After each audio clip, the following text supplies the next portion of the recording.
The day the village was swallowed up by the flood, Chin Yanli and I were separated by the flood. Many years later, we met again. I never married in my life. While he had a large family with children and grandchildren, I then learned that he had let go of my hand in the flood that year. It was to go back and save his first love, Su Hui, in order to get rid of the marriage contract with me. He changed his name in a distant place and lived a life of mutual support with Su Hui. Everyone sighed at their immortal love of the older generation, but I wasted my whole life looking for him. I passed away in depression not long after we met again. When I opened my eyes again, I was back on the night when my parents forced me to have a relationship with Chin Yanli to make the marriage a fait accompli. 1. In my previous life, I met Chin Yanli again at a grand birthday banquet. It was Su Hui's 60th birthday banquet hosted by him. The scene was filled with celebrities. And the cake was as tall as 2 people. Everyone was dressed in gorgeous clothes, raising their glasses to celebrate. As a cleaner, I stood in a corner of the venue and suddenly saw a familiar face. Although he had aged, I could never forget the cinnabar mole under his eye. The well-tailored black suit set off the old man with gray hair, making him look straight and upright. He wore gold-rimmed glasses and had an elegant manner as he clinked glasses with the woman beside him. I recognized her as Su Hui at once. Time had been kind to her. At the age of 60, Su Hui was wearing a warm white cheongsam that outlined her slender waist. Her skin was delicate and smooth, without a single wrinkle, and she looked no more than a little over 40. In contrast, when I looked at myself reflected in the glass window, I was short and plump, with gray hair all over my head, and my face was weathered and haggard from years of exposure to the wind and sun.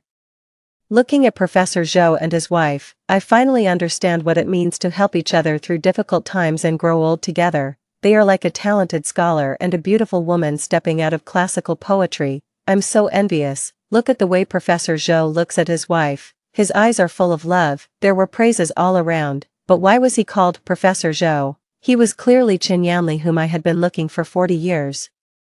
I walked onto the stage with trembling steps. It was only when I grabbed his hand that I knew it wasn't an illusion. Yanli, I'm Sui Yan. I've been looking for you for a long, long time. Hot tears fell. The familiar yet strange eyes under the gold-rimmed glasses froze for a moment, and then he roughly pushed my hand away. He took 2 steps back and frowned tightly. Who are you? I don't know you. This voice made me even more certain that he was Chin Yanli, afraid that I would never see him again.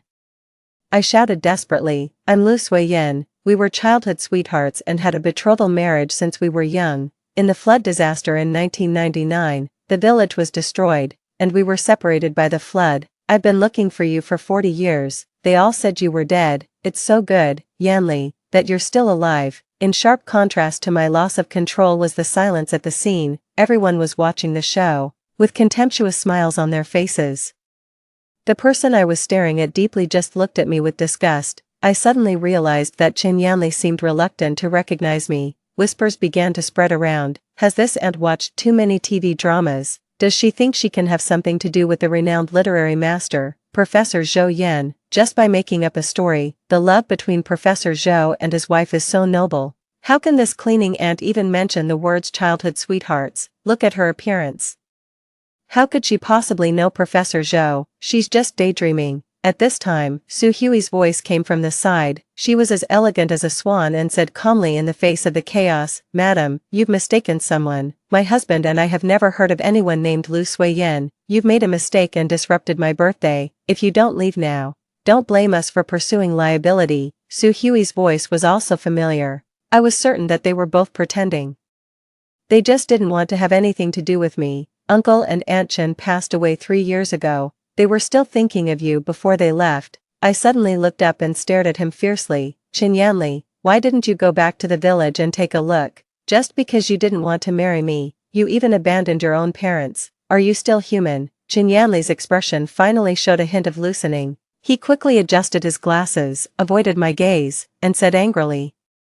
I said, you've mistaken someone. My surname is Zhou. The middle-aged man who looked very much like Chin Yanli pushed me to the ground. My father can't possibly know someone like you. Security guards, come here quickly. Even the child in his arms took the opportunity to spit in my face, too. Over the years, in order to find Chin Yanli and take care of Uncle and Aunt Chen, I had done everything I could. Because of the betrothal marriage contract from our childhood, I never married in my life. However, Chin Yanli had clearly survived the flood but never returned to the village once. He changed his name in a distant place, married Su Hui, achieved success and fame, and had a large family. I wasn't willing to accept this. The day after I was thrown out of the hotel, I printed thousands of leaflets and made public my experience of searching for someone for 40 years. Chin Yanli and Su Hui were afraid of the great impact. So they privately found me and said they wanted to make peace. They put several stacks of money on the tea table. Su Hui held her head high. 500,000 yuan is enough for your old age support. Chin Yanli sat beside Su Hui with a slight frown, holding her hand. I stared blankly. It turned out that my 40 years were only worth 500,000 yuan. Do you think it's too little? Think for yourself. Can a rural woman like you earn 500,000 yuan in her whole life? Yanli and Ian and I have already done our best. Su Hui firmly took Chin Yanli's arm. Seeing that I didn't say anything, Chin Yanli impatiently stamped his foot. It's all in the past. What else do you want? I suddenly felt like laughing and looked up at the old man who was already white-haired. Back then, you let go of my hand in the flood to save Su Hui, right? Chin Yanli remained calm. You could swim, but Shell we couldn't. What's there to talk about? But how could he know how self-blaming I was when I was struggling in the flood at that time? For 40 years, I had thought it was my fault. In countless dreams at midnight, all I could see were the scenes of the flood swallowing Chin Yanli. It turned out that there was nothing to talk about. I lowered my head, clenched my hands, and asked in a low voice, what about Uncle and Aunt Chen? At least they were innocent. Chin Yanli sneered, innocent? How could they be innocent when they forced me to marry you? He didn't seem to feel any guilt at all. Lu Suiyin, I'm telling you, I'm free. Parents who ignore my thoughts are not worth having. Moreover, as you can see, I didn't do anything wrong. Without your constraints, I have achieved great success. If I had really married you instead of Shall we back then, I don't know which mountain village I would be regretting in now. The more Chin Yanli talked, the more excited he became, as if he had suffered a lot over the years. Take the money and be content, Su Hui sneered. I didn't take the money because I was afraid they would accuse me of extortion. After leaving the villa, I continued to distribute leaflets and contact the media.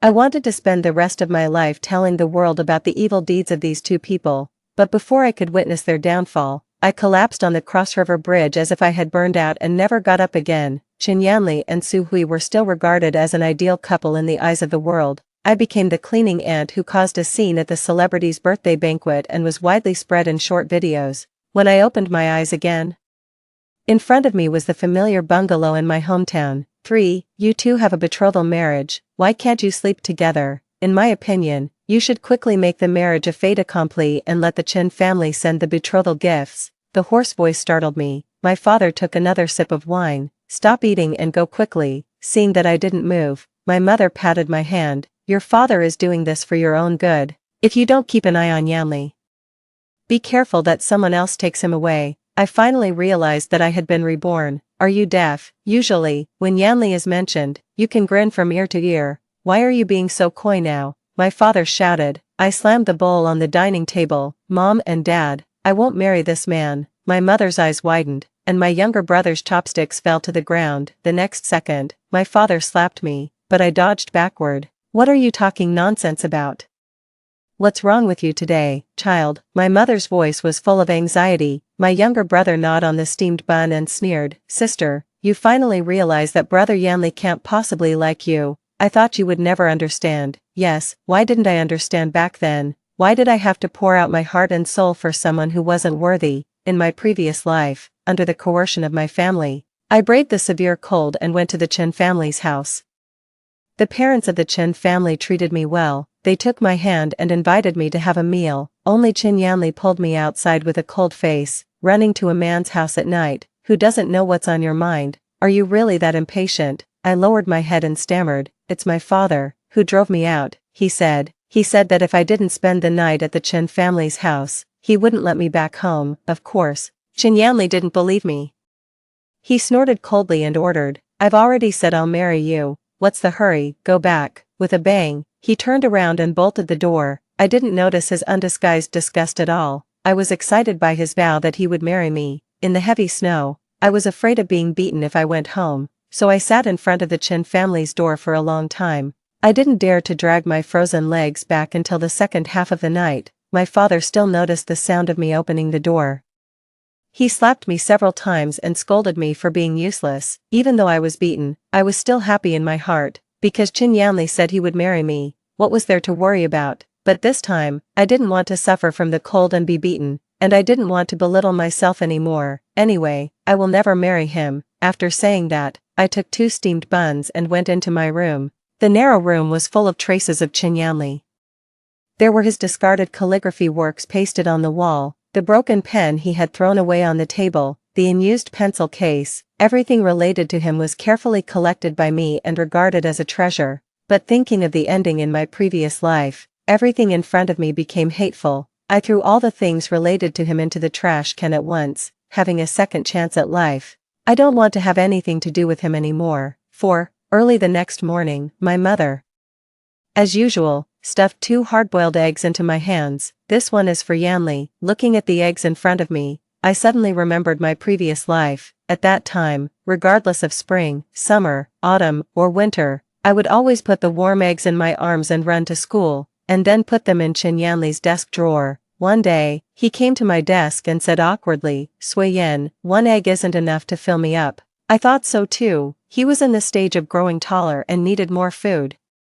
So every day after that, I gave him my egg as well. But who would have thought that while I was starving every day, Chin Yanli used my breakfast to court Su Hui. I found him to ask for an explanation, and he was actually very confident. You know that Su Hui only has her mother, and her family is in a difficult situation. What's wrong with helping a classmate? As he spoke, he sighed disappointedly. I didn't expect you to be so stingy. After we get married, will you still cut back on my food?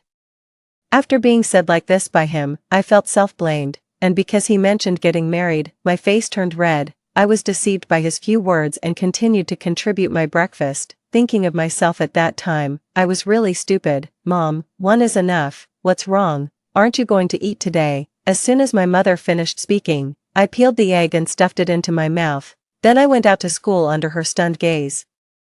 Chin Yanli arrived at the classroom a few minutes after me. He was wearing a black windbreaker and brushed off the snow on his body, behind a pair of round glasses. His brows were composed. He was tall and slender, always having an elegant and outstanding temperament that didn't match our small village at all. Chin Yanli, as usual, groped in the desk drawer, but after searching for a long time, he found nothing. He seemed not to believe it and bent down to check carefully.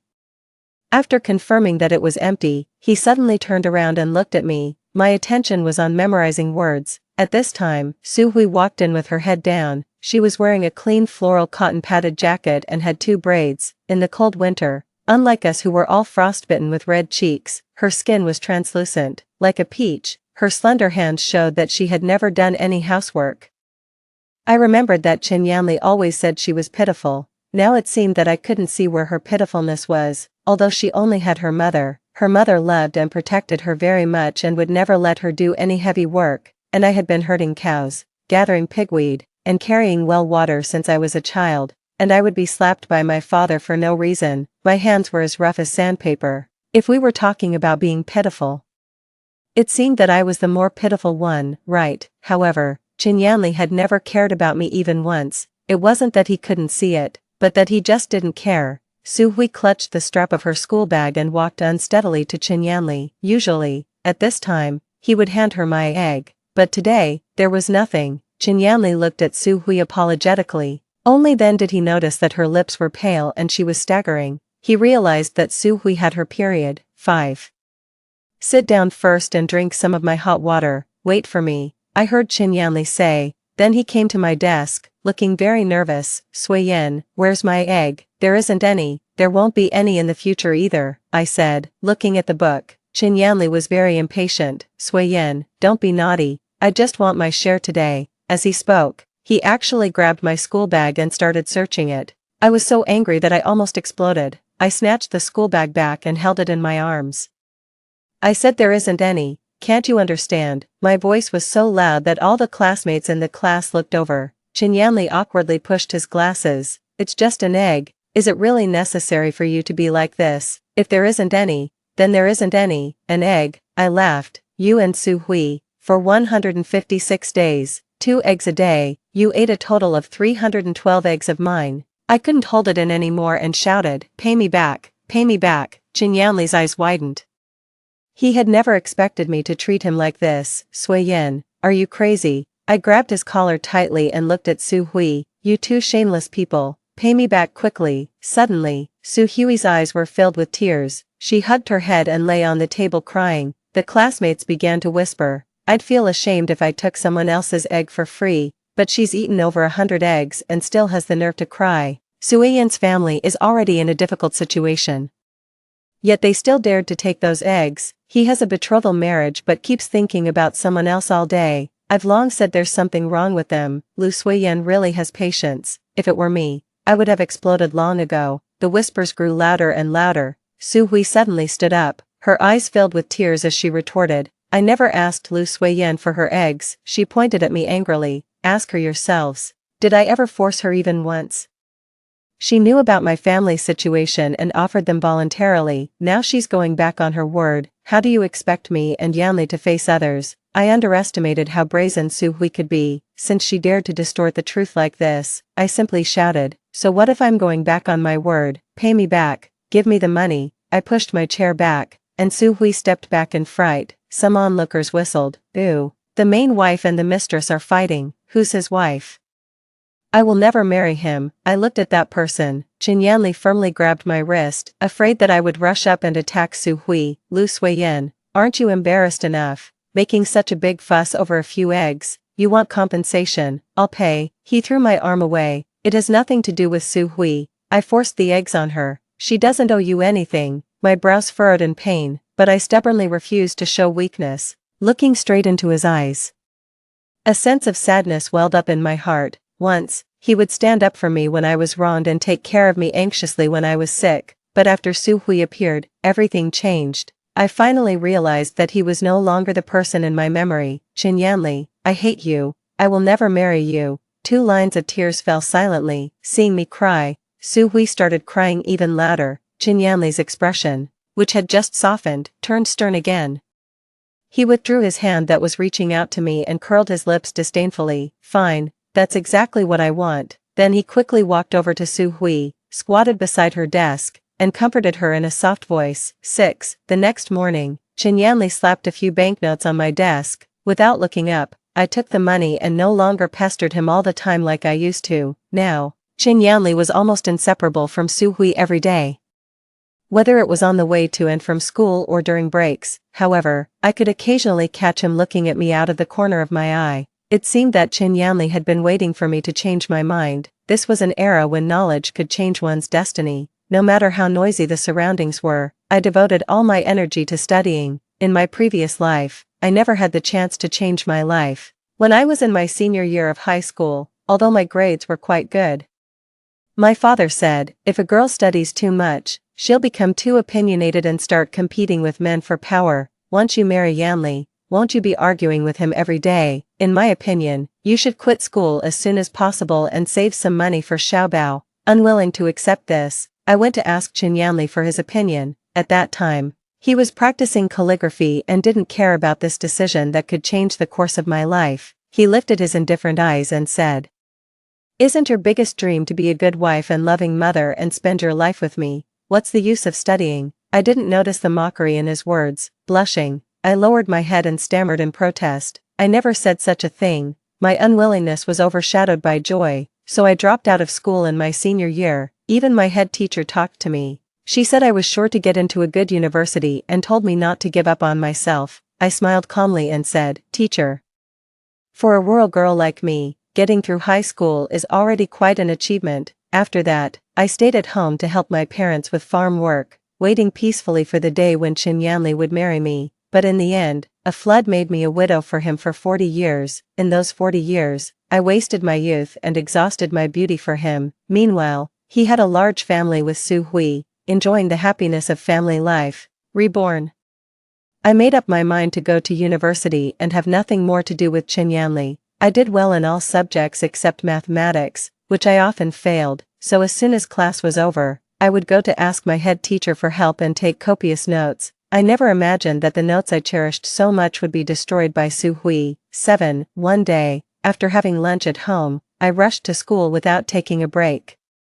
On the way, I met Chin Yanli. The moment our eyes met at the alley entrance, he crossed his arms and sneered, "Thought you hated me. Can't you last a few days before coming to find me?" I ignored him and quickened my pace, trying to create some distance, eager to get to the classroom and organize my notes. We walked in silence until we reached the classroom door. Chin Yanli stepped forward quickly and grabbed my arm. "Lu Suiyin, let me tell you. You can play your act, but my patience has limits. If you get jilted, don't come crying to me." I raised my head calmly and said, "I've already told my parents that I'm breaking off the engagement with you, not the other way around." Chin Yanli's pupils dilated. For the first time, I saw a startled expression on his face. Then he sneered, "Your parents are just as difficult to deal with as you are. What difference does it make if you told them?" Chin Yanli didn't believe that I had given up on him, but it didn't matter anymore. In half a year, I would be admitted to university and leave him behind completely. Let go. I struggled free and pushed the door open into the classroom. What greeted my eyes was Su Hui standing in front of the trash can. She was holding my notebook and tearing it into pieces. One by one, my blood boiled instantly. I rushed up, grabbed her braids, and threw her to the ground. My precious notebook had already become shreds, stuck in the trash can and soaked in dirty water. "Lu Suiyin, what are you doing?" Su Hui let out a scream and got up, swinging her fist at me. I kicked her down again. Doing farm work all year round had its advantages. At this moment, for example, Su Hui had no ability to fight back. "Why did you touch my notebook?" "Why?" I asked, slapping her hard. Suddenly, a powerful force came from behind. My neck was locked, and the next second, I was thrown to the side. My forehead hit the desk and chair, scraping and bleeding, dazed. I looked up and saw Chin Yanli protecting Su Hui in his arms. The girl's crying made the boy's eyes red. "Has Lu Suiyin gone crazy? It's just a notebook. Do you have to be so brutal?" I suddenly remembered the scene when Chin Yanli stood up for me when we were kids. Back then, he was just a little taller than me in his cotton-padded jacket. He spread his arms to protect me behind him, clenched his small fists, and threatened the second-grade boy opposite in a childish voice. "Nobody is allowed to bully Suiyin, otherwise, I'll beat you up." He grew up with me as the center of his world. How could someone who once promised to grow old with me change so quickly? I bit my lip hard, and big tears fell. Only then did Chin Yanli notice the wound on my forehead. Before he could speak, Su Hui, who was lying in his arms, wailed at the top of her lungs. "I didn't know it was Suiyin's notebook. I saw it on the ground and thought it was trash. I really didn't know." Perhaps Chin Yanli felt a bit guilty towards me, but I could never compare to Su Hui. He carefully examined Su Hui's wounds. When he saw the scratches on her ear, he became furious. "Lu Suiyin, you're used to fetching water and carrying manure all day. You don't know how hard to hit. Can you take responsibility if she gets a scar?" He punched the ground. "How could someone like you be a match for me?" After crying, I felt relieved. Looking at Chin Yanli's expression of frustration, I stood up, wiped away my tears vigorously, and looked at him word by word. "It's you who isn't good enough for me." Chin Yanli looked up in disbelief. 8. The torn-up notes could never be retrieved. Chin Yanli and I never spoke again. When we passed each other on ordinary days, I didn't even look up, treating him like a stranger. Several times, Chin Yanli found me on the way home from school and tried to say something, but I looked straight ahead as if I didn't see him. He was so angry that he shouted behind me, "Fine, Lu Suiyin, see if you can keep this act up for the rest of your life." After learning about the notebook, my head teacher called me for a talk during the break. She patted my arm and comforted me. "Suiyin, there's a little over half a year until the college entrance examination. You must focus on your studies and don't waste time on those trivial matters." I smiled and said, "Don't worry, I won't let those awful people and things bother me." The head teacher nodded and sighed. "Back then, when you said you were dropping out of school, I tried to persuade you again and again, but you wouldn't listen. I felt so sorry that I couldn't sleep at night." "What made you change your mind?" I smiled and said, "Because I want to leave here and see a bigger world." Unlike me, who was fully devoted to studying, Chin Yanli and Su Hui grew closer and closer. Whenever they had time, they would stick together, doing homework, laughing, and joking. Everyone secretly mocked me, saying that the main wife had finally been discarded, but I knew Chin Yanli too well. He deliberately got close to Su Hui while secretly observing my reaction, as if he thought that if I got provoked, I would go back to being the same as before, hovering humbly in front of him. In fact, it was unnecessary. Even if they kissed in the classroom now, my heart wouldn't stir. He no longer mattered to me at all. I really didn't want to have any contact with Chin Yanli. But things didn't go as I wished. We met again a month later, at his coming-of-age ceremony. I didn't plan to go, considering how he had hurt me in my previous life. Back then, I started preparing for Chin Yanli's coming-of-age ceremony early. After finishing farm work and homework every day, I would stay up late knitting a sweater for him. It took me 5 whole months, constantly undoing and re-knitting. Before I finally finished it, at the lively banquet, the villagers jeered, saying that since both Chin Yanli and I had come of age, we should get married the next year. Looking at the handsome face of the boy opposite, I lowered my head, my ears burning. Su Hui, who was sitting below, stamped her foot in anger and ran out. Chin Yanli saw this scene. In response to the teasing, he suddenly exploded and threw the sweater I gave him onto the dining table. The soup stained the white sweater yellow, and the alcohol stove instantly set it on fire. He clenched his fists, his eyes red as he glared at me. I hate white the most. Then he dashed out to chase after Su Hui. After that, there were all kinds of rumors about my humiliation in the village. How could I put myself through that again? Unexpectedly, my parents secretly took the sweater I made and planned to give it to Chin Yanli as a gift to show my apology. He couldn't have it. Absolutely not. I dashed out of the house. 9. I ran all the way to the largest restaurant at the village entrance.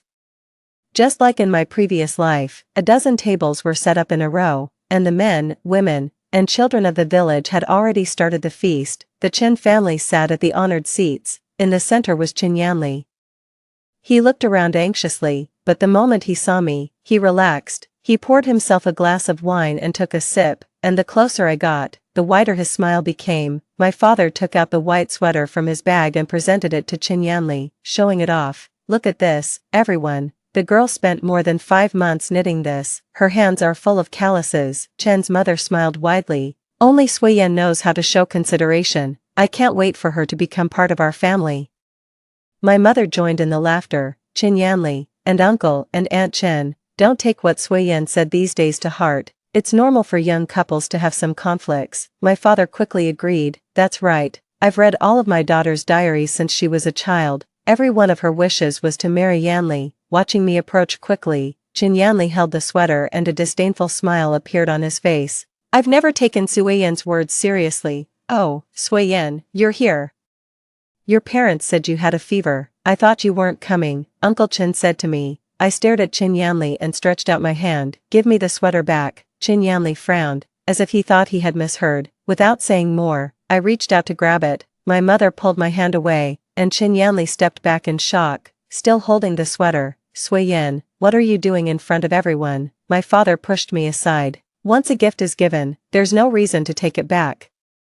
Suddenly, I became the target of everyone's criticism. This is my thing. I don't want to give it to him. Nonsense. You spent months knitting this sweater for Yanli. Don't I know that? My mother said with a cold face. It's mine. Ignoring thee, I pushed through the crowd and forcefully snatched the sweater back. Chin Yanli stood there, looking at his empty hands in a daze. My father was furious and raised his hand to hit me. I swatted his arm away and shouted in front of everyone, Mom and Dad. I don't like Chin Yanli anymore, not at all. I looked at the village chief beside me. Grandpa Zhou, be our witness. The betrothal marriage between me and Chin Yanli is off. The lively banquet fell silent all of a sudden. Out of the corner of my eye, I saw a figure stand up. It was Su Hui. She looked at Chin Yanli with excitement all over her face, her expression full of joy. One moment, my mother was crying and saying I was out of my mind, and the next moment, she rolled up her sleeves and rushed forward. You shameless girl, do you think I'm deaf and haven't heard those rumors? You immoral thing. Chin Yanli and Sui Yan were in love, and it's all your fault. She cursed and went to scratch Su Hui's face. Su Hui's mother got angry and started fighting with her. Seeing this, my father stepped in to help. Su Hui cowered aside, and flying bowls and dishes hit her coat. Chin Yanli walked through the crowd step by step. Su Hui, who had been sobbing, seemed to have found a backer immediately. She glanced at me, and the fear in her eyes was replaced by arrogance, as if saying she had finally won. Yes, Chin Yanli rushed to Su Hui, in front of the whole village. Protect her tightly in your arms, let it all end. But I never expected that. Chin Yanli stopped in front of me. His eyes were red, and his hands were shaking as he held mine. Sui Yan, why don't you like me anymore? I pulled my hands away. Because you're not good enough for me. There were many laughs from the banquet. My father roared, "This is ridiculous. It would be a blessing from our ancestors if Yanli married you. How could he not be good enough for you?" Looking into Qin Yanli's eyes, I didn't waver. "You just aren't." Qin Yanli's chest heaved violently, as if he had countless words to say, but in the end, he just let out a cold snort, laughed, gulped down a glass of white liquor, and smashed the wine glass to pieces. "Fine.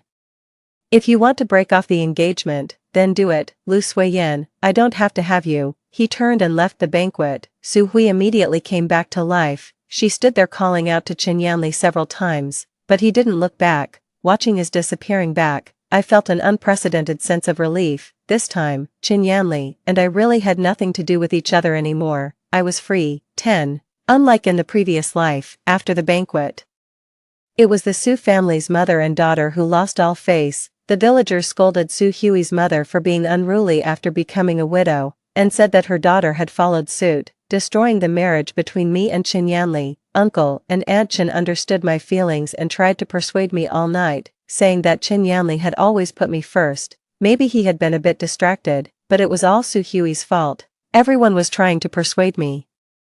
As if my life would be over without Qin Yanli. I knew I couldn't persuade them, so I simply kept quiet. Anyway, as long as I got into university, I could leave this place. Although rumors were spreading in the village, Su Hui didn't care. Now she no longer had to avoid being seen with Qin Yanli. In the classroom, she would hug his waist tightly, act coquettishly, pinch his face, and call his name in a charming voice, announcing to everyone that Qin Yanli was her boyfriend.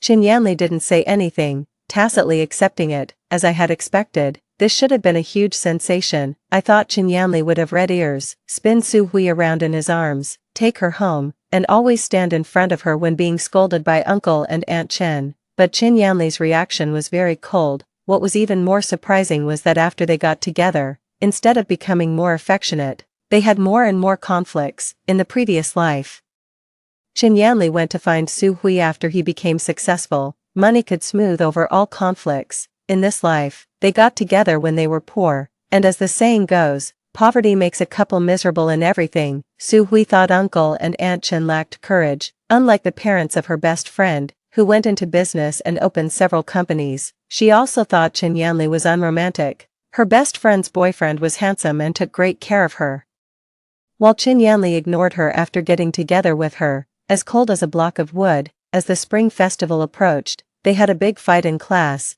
It started when Su Hui asked Qin Yanli to accompany her to the town to buy New Year clothes. Qin Yanli thought the final exam was coming up and studying was more important, so he refused. Su Hui was so angry that she screamed in class, hit Qin Yanli with her hands, and brought up how considerate her best friend's boyfriend was.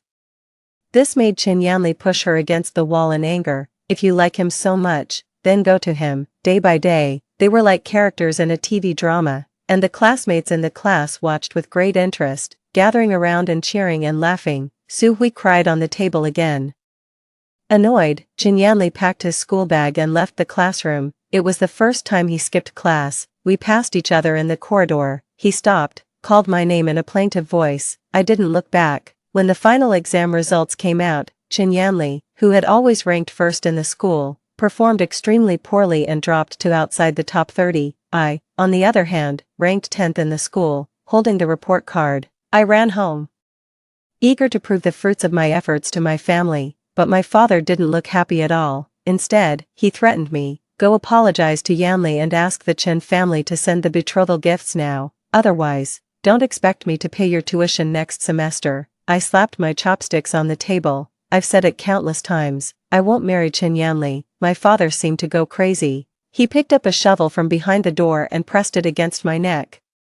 Just because you ranked 10th in the school, you think you're amazing. Who else would want you if you don't marry Yanli? Will you marry him or not? My mother was crying and trying to hold him back, while my younger brother ate his meal indifferently. For all these years, this was how I had lived. All the good things belonged to my younger brother, and I was like an ornament, getting beaten for no reason. The grievances and dissatisfaction that had been pent up in my heart for years suddenly exploded. I shouted, "Just because you're my father, do you think I won't hold a grudge? You unfilial girl, how dare you talk to me like this?" My father roared, his wide open eyes full of disbelief. Why should I be filial to someone who treats me like dirt? Tears welled up in my eyes. but I refuse to let them fall. I'm determined to study. I'll even sell my blood if I have to. This dispute reached the Chen family. Early the next morning, I was torn between going to the town to work during the winter vacation or borrowing money from my head teacher first. As I walked in the snow, feeling lost, suddenly someone hugged me from behind. Before I could scream, I heard Qin Yanli's voice in my ear. 11, Sui Yin, please don't sell your blood, it's very dangerous, I'm begging you. He held me tightly, his body trembling slightly, as if afraid that if he let go, I would do something stupid. After a moment of stunned silence, I broke free from his embrace. My business has nothing to do with you. I turned and walked away. Qin Yanli persistently grabbed my hand and handed me a stack of banknotes of various denominations. Sui Yin, I'll pay for your studies. Looking a bit nervous, he turned his face away. I've broken up with Su Hui. I've thought a lot during this time. Sui Yin, I'm sorry. I was wrong. Su Hui isn't worth my love, so. His voice was barely audible. So, can we go back to the way we were? When it's time to fill out the college application forms, we can apply to the same university. I'll go wherever you go, and we can get married as soon as we graduate. Why did Qin Yanli still hold on to such illusions? I shook off his hand. What if Su Hui was worth it? Qin Yanli opened his eyes wide, as if not understanding what I meant. You only realized after dating Su Hui that she didn't meet your expectations. But what if she did? If she was your first love and your confidant, quiet, perfect, and willing to give everything for you, if that were the case, would you still be standing here today? Qin Yanli, even if I sold all my blood and it was reported in the newspaper, you'd probably just open it up and read it as news. I was calm, and as I spoke, I laughed. Qin Yanli, I know you too well. You thought I was joking when I said you weren't good enough for me, right? No. You really aren't good enough for me. When I loved you, I was willing to give you both of my 2 eggs, but for you, whether it's Su Hui or me, you'd only be willing to give one. You're selfish and don't know how to love. That's the biggest difference between us. I buried my face in my scarf and said coldly, don't come to me again, it's really disgusting. That day, Qin Yanli stood in the snow for a long, long time. In the end, Uncle and Aunt Chen came to take him home. 12. I still didn't have the courage to borrow money from my head teacher. I decided to go work during the winter vacation to save some money first. If it really didn't work out, then I'd trouble my head teacher. That night, my mother pushed open the door to my room and stuffed a small box into my arms. I'm not capable, but I'll definitely scrape together the money for you to go to school. Under the dim light, she patted my hand. Only then did I notice how rough her hands were, like sandpaper. All these years, it wasn't just me who had suffered, my mother had too. I hugged my mother tightly and suppressed my sobs as I vowed, Mom, I will definitely get into university and make your life better. Throughout the winter vacation, I didn't relax at all. I wrote test papers, forgetting to eat and sleep. Before I knew it, school started again, and the seats in the class were rearranged. I was seated even more towards the front, and Qin Yanli was in the second row diagonally in front of me. Just 3 or 5 meters away, he looked both apologetic and pleasantly surprised, and turned his head to look at me. I glanced away without responding. Now, no one could shake my determination to get into university. Suddenly, I felt a sharp tug on my hair. Su Hui had grabbed it. You copycat. Yanli doesn't like you at all. What do you mean by trying to seduce him now? Give up. You and I aren't even comparable. You're so rustic, even if you imitate me for a lifetime.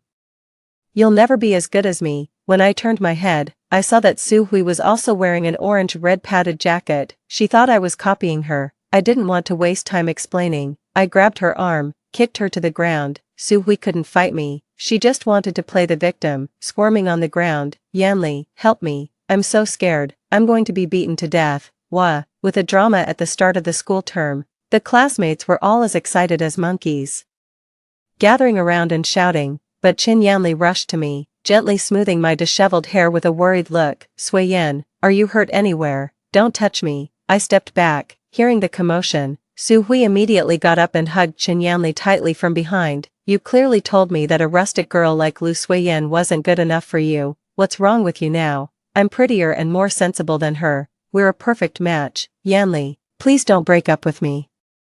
Qin Yanli's face changed drastically when his past words were exposed. He forcefully broke free from Su Hui and shouted angrily, Sui Yin and I had a betrothal marriage. We were meant to be together. It was you who meddled. What right do you have to accuse us wrongly? Su Hui stood there in disbelief, her eyes blurred with tears. I tied up my braid and stared at her. Threatening, "If you provoke me again, I'll show you what a rustic country girl is capable of." After this incident, Su Hui indeed became much quieter, but she still pestered Qin Yanli, hoping he would change his mind, and Qin Yanli just kept refusing her. Somehow, from some point on, he only had eyes for me. 13. The college entrance examination arrived along with the sweltering summer. In my previous life, I didn't take the college entrance examination, so this time, everything was a new experience for me, but I wasn't nervous at all. I knew I had prepared thoroughly. Sure enough, after getting the test papers in the exam room, I wrote non-stop. Soon, the results were announced. I scored 636, ranking second in the school and eighth in the entire township. Surprised, my head teacher specially came to my home and told me not to worry about the tuition fees, as the village chief would arrange for donations to support me. When my father saw this, he didn't dare to speak loudly in front of me anymore. As for Qin Yanli, he was constantly pestered by Su Hui,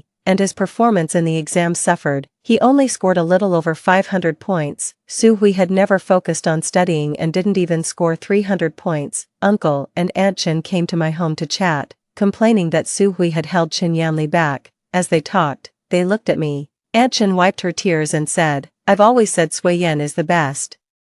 I smiled but didn't say anything, then left the room. On the day of filling out the college application forms, Qin Yanli stood in the corridor looking dejected. When he saw that I was also going to fill out the forms, he followed me and said in a low voice, "Sui Yan, which university do you plan to apply to?" "It's none of your business," Qin Yanli almost pleaded. "Sui Yan, please tell me. Even though I can't go to the same university as you, I want to be in the same city as you." I turned to look at him. "Where do you want to go?" Qin Yanli's face lit up with surprise. "I want to go to Beijing." "Sui Yan, I see. I'm not going to Beijing." Qin Yanli stood there stunned, his eyes welling up with tears. He said reluctantly, "Sui Yan, do you hate me that much? Before, no matter what I did, you would forgive me. Now that I know I was wrong and I'll never hurt you again, why won't you forgive me this one last time?" I wanted to say, "It's not that I hate you. I just don't care anymore," but I didn't look back. For someone who was no longer important, ignoring him was enough. 14. After filling out the application forms, I stayed at home waiting for the admission notice. Suddenly, continuous heavy rain started to pour down. The date circled on the calendar was getting closer and closer. It was the day when the village was destroyed by the flood in my previous life. Our village had several heavy rains every year. In the previous life, no one took it seriously, and it was the same this time. I told my parents that the rain was too heavy and something was wrong, and we should leave immediately. They said I was too nervous waiting for the admission notice and was being overly suspicious of the annual rain. I didn't dare to delay. I went to find my head teacher in the middle of the night with an umbrella. She had always trusted me the most. With her support, we managed to persuade the village chief and contacted the staff in charge of the dam upstream. They said the water level had indeed risen more severely than in previous years, but they didn't dare to decide whether we should evacuate the village or not. I couldn't help but shout, "Uncle Zhou, our entire village can't afford to take this risk. How about we mobilize everyone to leave first? Once the rain subsides, we can always come back." My words gave the village chief the determination he needed. He immediately stood up, slapping the table. "That's right, we can't afford to take the risk. I'll go door to door right now to persuade everyone." In the middle of the night, the entire village was lit up. People carried their valuables on their backs and headed towards the town on higher ground upstream. Qin Yanli walked behind his parents. When someone saw me leading the way, they deliberately complained loudly. The village chief actually believes a little girl and is making the whole village toss in the middle of the night. In my opinion, the rain is about to stop. What's the point of running away? The young man was about to continue humiliating me when Qin Yanli picked up a bamboo pole and hid it in front of his rubber shoes. He looked at the young man coldly. "Since the rain is about to stop, you can stay behind." Confronted like this, the other person blushed with embarrassment. Of course, he didn't dare to go back to the village and quietly turned and followed the crowd. In fact, there were quite a few people who thought the same way, and many people indeed stayed in the village, such as Su Hui and her mother. They insisted, "Our village hasn't had a flood in decades, so there won't be one this year either." No matter how the village chief tried to persuade them, they refused to leave. But when the flood came, it came quickly and no one could stop it. The next morning, The news that the village had been destroyed spread everywhere. Many people rushed to me and the village chief to express their gratitude. On the third day, after the sun came out, the water level dropped significantly. The village chief organized those who could swim to go back for disaster relief. When he saw me join the team, Chinyanli quickly raised his hand as well. We rode back to the village. Everywhere we looked, there were destroyed earthen houses and bungalows. Su Hui and her mother were hugging a tree, and when they saw people coming, they immediately burst into tears. "Save us, please save us." Su Hui's white nightgown had long been stained muddy yellow. There were many fallen trees where they were, and the boat couldn't get through, so someone shouted, "Sui Yen, swim over from the side and bring 2 life rings." Without thinking much, I helped Aunt Sun, who had just been rescued, onto the boat, then turned and swam towards Su Hui.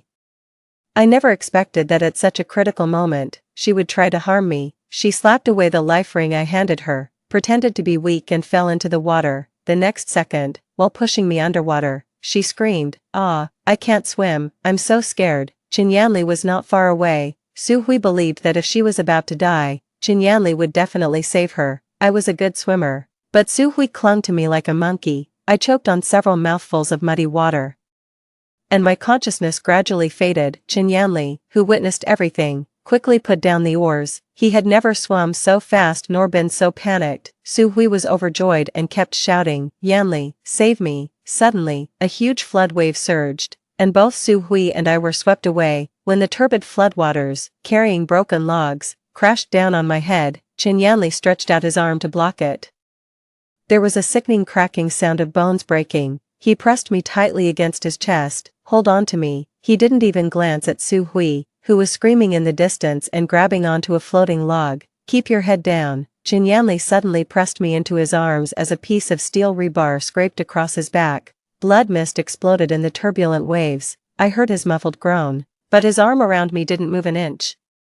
Chinyanli and I were finally washed ashore and rescued downstream. Once I recovered, I quickly checked his wounds. Seeing my worried expression, Chinyanli, who looked pale, actually smiled brightly. He reached out and stroked my face, whispering pleadingly, "Sui Yen, can you call me Yanli one more time?" I was momentarily stunned. In the past, I couldn't bear to see him get even a little hurt, but now, his pain only seemed ironic to me. "Chinyanli, do you think this is atonement?" I said coldly.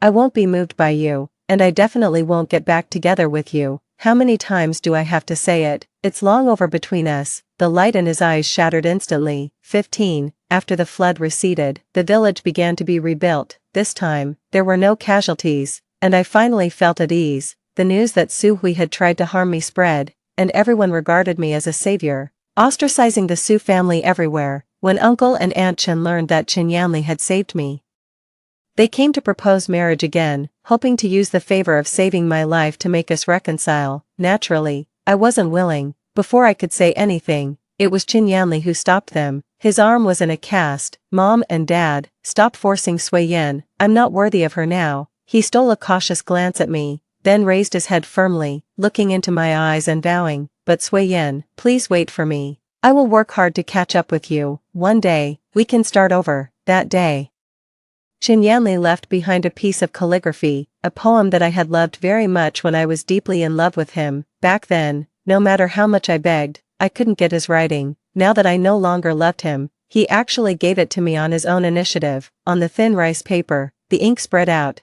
"At the spring banquet, I sing a song with each cup of green wine. I make 3 wishes. First, may my Lord live 1,000 years. Second, may I stay healthy. Third, may we be like the swallows on the beam, seeing each other year after year." But now, what was there for us to meet again for? I crumpled up the piece of paper and threw it into the trash can. 16. I finally left the village and went to a big city to start my university life. I majored in computer science, one of the most popular majors at the beginning of the new century. With the memories of my previous life, I spared no effort to seize the opportunities. During university, I sold CDs, worked as a computer technology teacher, and later opened a training class. After saving up a sum of money, I quickly took out a loan to buy a house in Beijing, fulfilling the promise I made to my mother. Money is truly a wonderful thing. After gaining financial power, my father no longer dared to criticize me, and my younger brother, who had always been cold-hearted, learned to be observant and always agreed with me.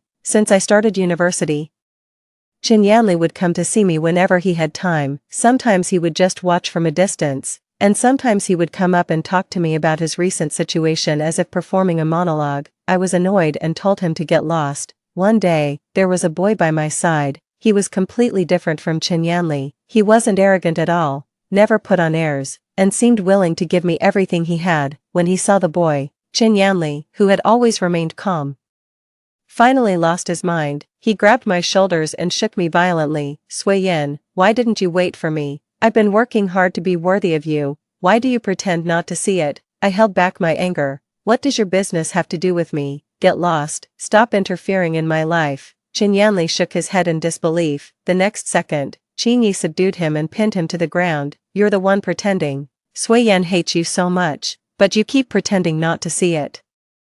He looked up at me to soothe me. Sui Yan, go back to the dormitory first. I'll handle this. I nodded and quickly left. Chin Yanli shouted desperately, Sui Yan, don't go. Please, don't leave me. After that, I was prepared for him to pester me again, but unexpectedly, for 5 consecutive months, Chin Yanli seemed to have disappeared. Later, I found out that Chin Yanli had married Su Hui. It was said that after causing a scene at my school that day, Qin Yi and I called the police. He was given a major demerit at school. In a bad mood, he indulged in alcohol. In a muddled state, he ended up sleeping with Su Hui, who had come to find him. Su Hui threatened that if Chin Yanli didn't marry her, she would create a fuss everywhere and that she had plenty of ways to ruin his life. So, while still in his junior year of university, Chin Yanli and Su Hui had a simple wedding in the village. After learning all this, I finally felt completely relieved. 17, 8 years after graduation, I went back to the village for the first time, to discuss the establishment of a girls' school there. In recent years, my computer training school had been doing well, and I had already opened 3 branch schools. Having come from a mountain village, I couldn't forget the looks in the eyes of girls who, like me, longed for knowledge. After earning my second pot of gold, I shared my idea of building a girls' school, and Qin Yi strongly supported me, accompanying me back to the village. One spring day, we were walking through the fields with town and village officials, checking the potential locations for the school. Suddenly, a shrill curse stopped everyone in their tracks. Damn it, all you do is drink all day long. Why don't you just drink yourself to death? Su Hui, holding a baby in her arms, kicked someone out of the house. The person, with disheveled hair, looked like a homeless person. After rolling on the ground twice, he simply sat there and took big gulps of wine. Suddenly, he froze, and our eyes met. The cinnabar mole that had once been so dazzling under his messy hair had long faded. Chin Yanli stood up tremblingly and walked towards me step by step. Sui Yan, did you come to see me? The people around quickly surrounded me protectively. The village chief cursed, go home right now and stop scaring people. Chin Yanli seemed to come to his senses. The wine bottle shattered on the ground. Looking at his rough hands, he desperately pulled at his hair, apologizing like a madman. Sorry. I had heard about his situation. After marrying Su Hui, he had been depressed and developed a drinking problem. He had become a good for nothing, staying at home all day. Su Hui, who had used all means to marry him, now deeply regretted it. At this moment, Su Hui rushed out when she heard the commotion. When she saw me, her face changed instantly. Then she spat on the ground. What the hell are you looking at? Want to rekindle an old flame? Here you go. Take this piece of trash away right now. Don't you dare curse at Sui Yan. Chin Yanli jumped up and started fighting with Su Hui. It's all your fault. You've ruined me. The immortal love from my previous life had now become so pathetic.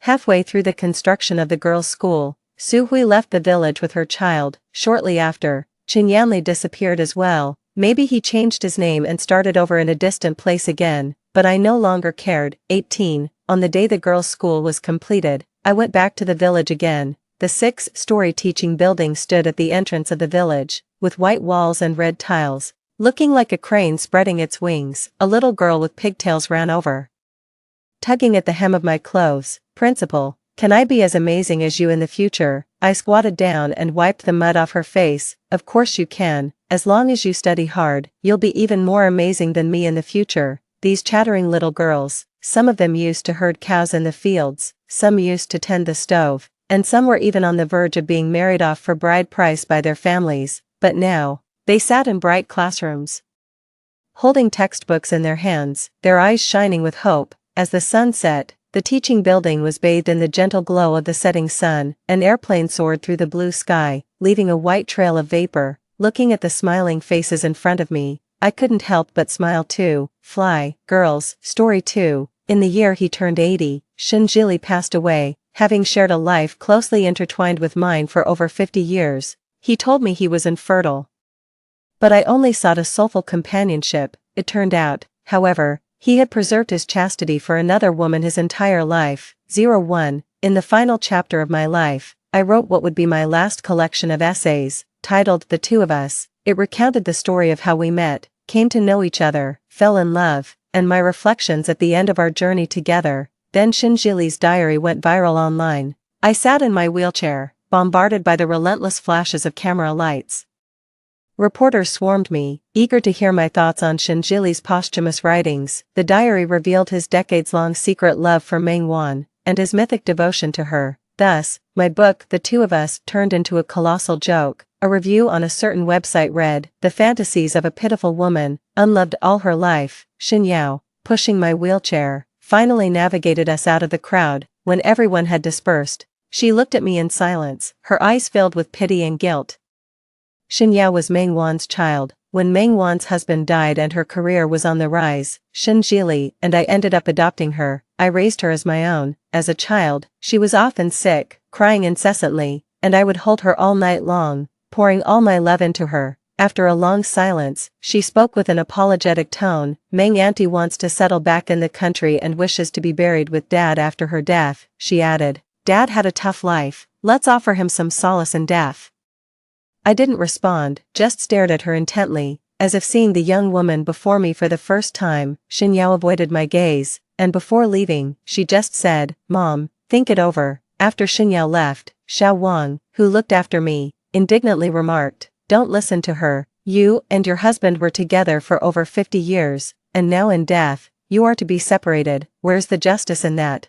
An ungrateful wretch." See, even strangers understand, but Xin Yao, whom I raised as my own flesh and blood, does not. 02. Mengwan did return to the country, and her homecoming as a newly crowned movie star drew significant attention. Her journey was broadcast live, and I saw her weeping profusely at Shinjili's grave. The headlines described their story as a love across centuries, and many wept for their beautiful love story, and I ended up the ultimate punchline. Mengwan came to me, knelt down to thank me for caring for Xin Yao, and pleaded for my consent for her to be buried with Shinjili, Yangqing, Zhili, and I missed out on too much time together. If there is an afterlife, I don't want to miss out on him again. I said nothing, just looked up at Xin Yao. "Do you agree?" She nodded slightly, then quickly added, "Mom, you will always be my mom, it's just that now I have another mom." Xin Yao was always good at weighing pros and cons. Having a movie star as a mother was undoubtedly a boost to her acting career that I couldn't match. I understood her, and her decision didn't surprise me. I was just tired, and said wearily, "I agree, let them be buried together, let her acknowledge her roots." "I agree, I'm tired now." "Xiao Wang, please show the guests out." After everyone had left and silence settled, I began to reflect on my life. As one ages, memory fades, and my mind is filled with fragments of the past. I remembered when Shinjili named Xin Yao. I asked him the meaning of her name, and he smiled and replied, "Life's journey is long. I hope she can always strive to move forward." It turns out that Xin Yao represents a distant love, the woman who always captivated his heart from a foreign land. I remember before we got married, he told me with guilt on his face that he was infertile and it would be okay if I didn't want to proceed. He must have known how much I wanted my own child. Yet he deceived me for so many years. I never doubted that Shinjili loved me. I just thought he was naturally reticent. The friendship of gentlemen is as mild as water. It is its mildness that makes it enduring. That's why we've been together for so many years. However, the outpouring of love in his will revealed that he wasn't bad at expressing himself. It was just that his love wasn't meant for me. I think I should hate him, but as one grows old, even hatred becomes hard to muster. All I feel is a bit of sadness, slowly rising from the depths of my heart, gradually spreading throughout my body. What I've sought all my life is the truth. In the preface to my prose, I wrote, "I'd rather have clear black than a white seen through mist," yet it turns out my whole life has been a grand lie. If I could do it all over again, this thought is so strong, like a drowning person grasping for a lifeline. Upon awakening, I found myself back to the time when Shinjili and I had been married for a year. Shinjili had been shooting back-to-back for several weeks, and now he was so exhausted that he fell asleep on the couch. At that time, he wasn't yet the globally renowned director he would become years later, just a budding young director. He was involved in everything concerning the set and the actors.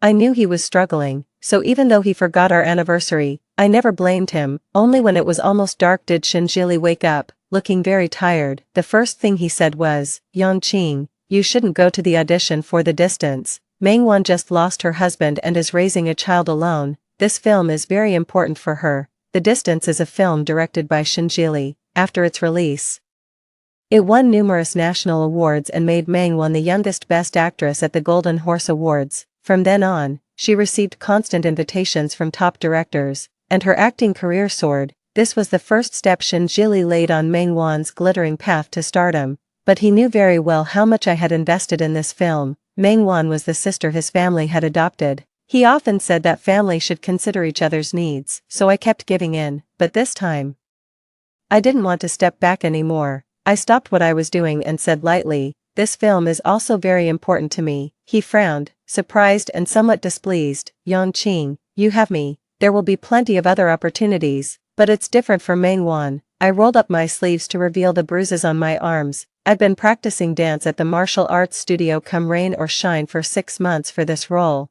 "Shinjili, what makes you think I should give up?" He paused, momentarily surprised, then softened his tone and embraced me. "Qing, I know you feel wronged, but Mengwan is not just anyone. Whether she is just anyone or not, she is the person you've cherished for decades." I let my sleeves fall and said lightly, "I want a fair competition with her. Don't you have confidence in her?" That night, Shinjili and I parted on bad terms. Every day, I immersed myself in the martial arts studio, engrossed in the characters' emotions.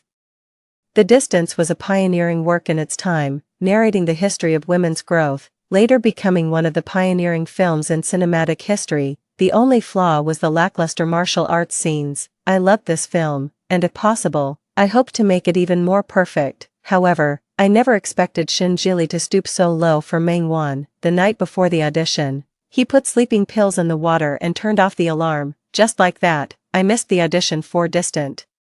Without my competition, Mengwanru, just like in her previous life, successfully clinched the role of the female lead. He loved her in such a way that even a person of bright and clear character would stoop to such despicable actions for her. It was quite late when Shinjili finally returned home. I looked up at him, my gaze indifferent, not uttering a word, just quietly observing him. This is the man I have loved for decades. The man I have devoted myself to wholeheartedly. There was no hysteria, no uncontrollable anger, only a lingering chill. Shinjili avoided my gaze, pursed his lips, his tone apologetic. "Qing, you will be the female lead in my next film. You've been wrong this time. Whatever you want, I will make it up to you." What could possibly make up for it? Could it make up for the decades of mutual respect, for a lifetime of integrity? Yet, I continued to look at him, neither sad nor happy. He stepped forward, attempting to embrace me, but I simply stepped aside and said calmly, "I understand." I lay in bed, staring at the pristine white ceiling, filled with resentment. In my previous life, after missing out on that movie, I adopted Xinyao, and thus gave up a part of my career. When Xinyao grew older, I only took on supporting roles,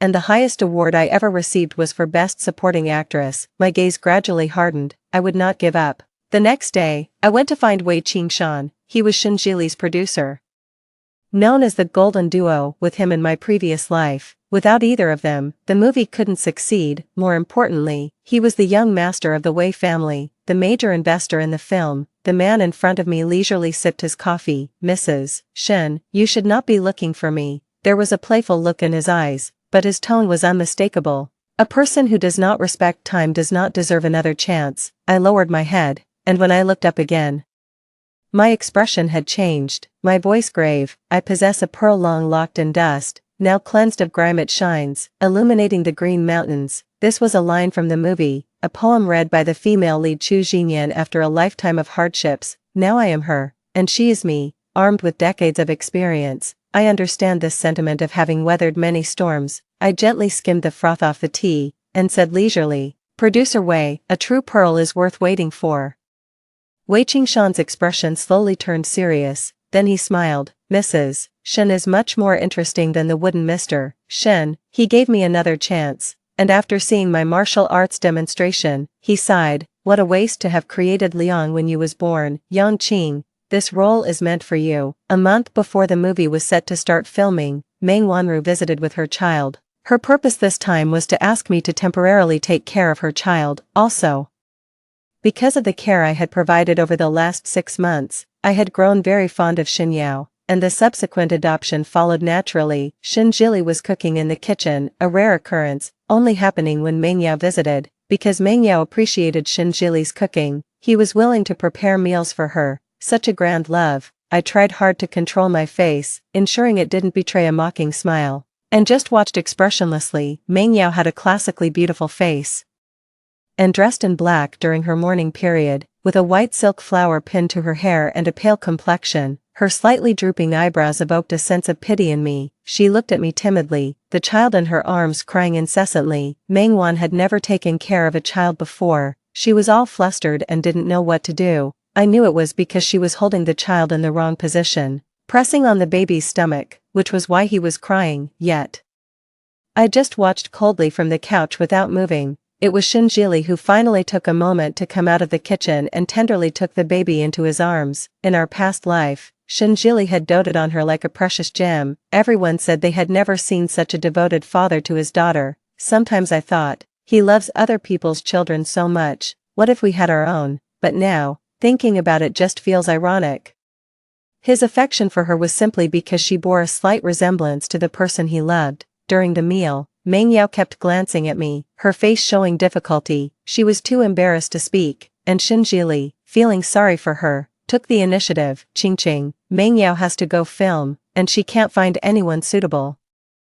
Could you take care of Zhozhou for a few days? I slowly swallowed the food in my mouth, took a sip of wine, and said lightly, I'm not available. Xin Jili frowned slightly, impatiently saying, Qing, we're all family, don't be petty. He always took it for granted, as if I shouldn't have my own things to do. You assume I'm being petty without even asking if I'm busy with something. I looked up at him. He paused, his expression turning ugly. So, what are you busy with? I slowly wiped my mouth and stood up from the table. When the time comes, you'll know. I'm full now. I won't keep you from catching up. I couldn't help but look forward to seeing their expressions on the day of the filming. Ultimately, Xin Jili managed to settle everything for Meng Yao, allowing her to focus solely on her role. The day of the filming began on a rainy day, the scenes of far away starting just like this wet day, gloomy as if the sun would never shine again. Xin Jili had taken the family car, although he wasn't late. When he arrived, everyone was already there. During the opening ceremony, amidst the noisy crowd, everyone was puzzled as to why the ceremony wasn't starting even though everyone was present. As the black umbrella was lowered, I looked directly into Xin Jili's eyes. He walked forward with a frown, somewhat impatiently. Qing, why are you here? I'm too busy for you today. I brushed off his hand and headed straight towards Wei Qingshan. A flash of admiration crossed the man's eyes. Today's black attire was the classic look of the female lead, and he seemed very pleased. I slightly curled my lips, and Wei Qingshan clapped his hands, immediately silencing the venue. Our leading lady has arrived. Meng Wan suddenly looked up at me, disbelief in her eyes. Xin Jili's brows knitted tightly as he scoffed. Qingshan, I know you like to joke, but today is not the time. Wei Qingshan's smile faded, his expression serious. I'm not joking. At this point, Xin Jili seemed to realize that nothing could be changed, and through gritted teeth, he murmured, Meng Wan was our mutual choice for the lead. There's no precedent for changing the lead actress suddenly. Wei Qingshan's face turned stern, his tone cooling. Yang Qing is your wife. I can't believe you didn't realize she was the more suitable choice. He stepped forward, patting Xin Jili on the shoulder. Xin Jili, for a director, art should be the only pursuit, not swayed by these useless emotions. Meng Yao left the opening ceremony in tears. Passing by me, he glared at me fiercely. Originally, Xin Jili wanted to chase after her, but the opening ceremony's cannon fired just in time, and he ultimately stopped in his tracks. In the group photo, he stood solemnly in the center while I stood by his side, laughing flamboyantly. My era was about to begin, when the film officially started. The original second female lead suddenly fell ill and gave up on the shoot, and Meng Wan took over her role. It must be said that Xin Jili really went out of his way for her. Unfortunately, the first scene was a confrontation between me and Meng-wan, the female lead, and the second female lead grew up together, and in this scene, the female lead finally learns that the traitor is the second female lead. I stepped forward trembling, looking down at her from a high position. My voice choked several times. "Are you telling me it wasn't you?" "I had no choice," she replied. I continued to advance, my gaze filled with sadness and pain, and then gradually firmed up, a crisp slap, a swift sword flip, pressing against her throat. At this moment, the female lead truly wanted to kill her, to avenge her deceased brother. Thus, my eyes were reddened, filled with murderous intent. Meng-wan failed to catch on to the flow of the scene, completely freezing in place.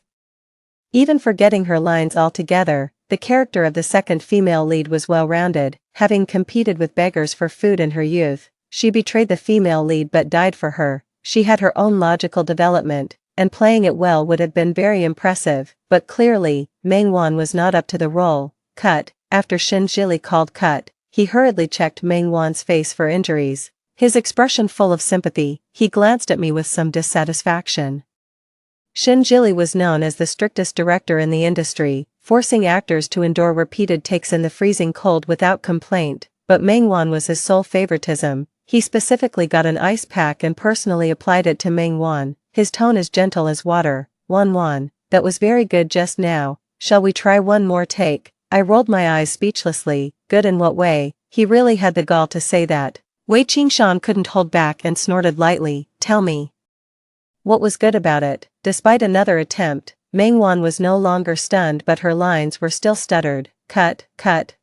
Shin-jili was distressed, but Meng-wan still had tears in her eyes, bravely saying, "I can do it." Frankly, if she used her current acting in the play, this scene would have been past long ago. Honestly, by the end, my hand was numb from the slapping. Meng-wan, with a swollen face, looked at me with deep resentment. Wei Qingshan sat back in his chair, not even bothering to look up. "If you could, we wouldn't need to shoot so many takes. Miss Meng, you might not be tired, but everyone else is very tired." The set was full of working people, none of whom had the patience to accompany her in this show of professionalism. Wei Qingshan ran out of patience with Meng-wan's scene and went out of town to discuss investments. Over the following days, Shin-jili painstakingly coached Meng-wan's acting. After a few days, the shooting progress barely got back on track. It came to the female lead's first standout scene, entering the fray with a long spear, setting a classic moment in film. For this shot, I prepared extensively, practicing daily with the stunt coordinator,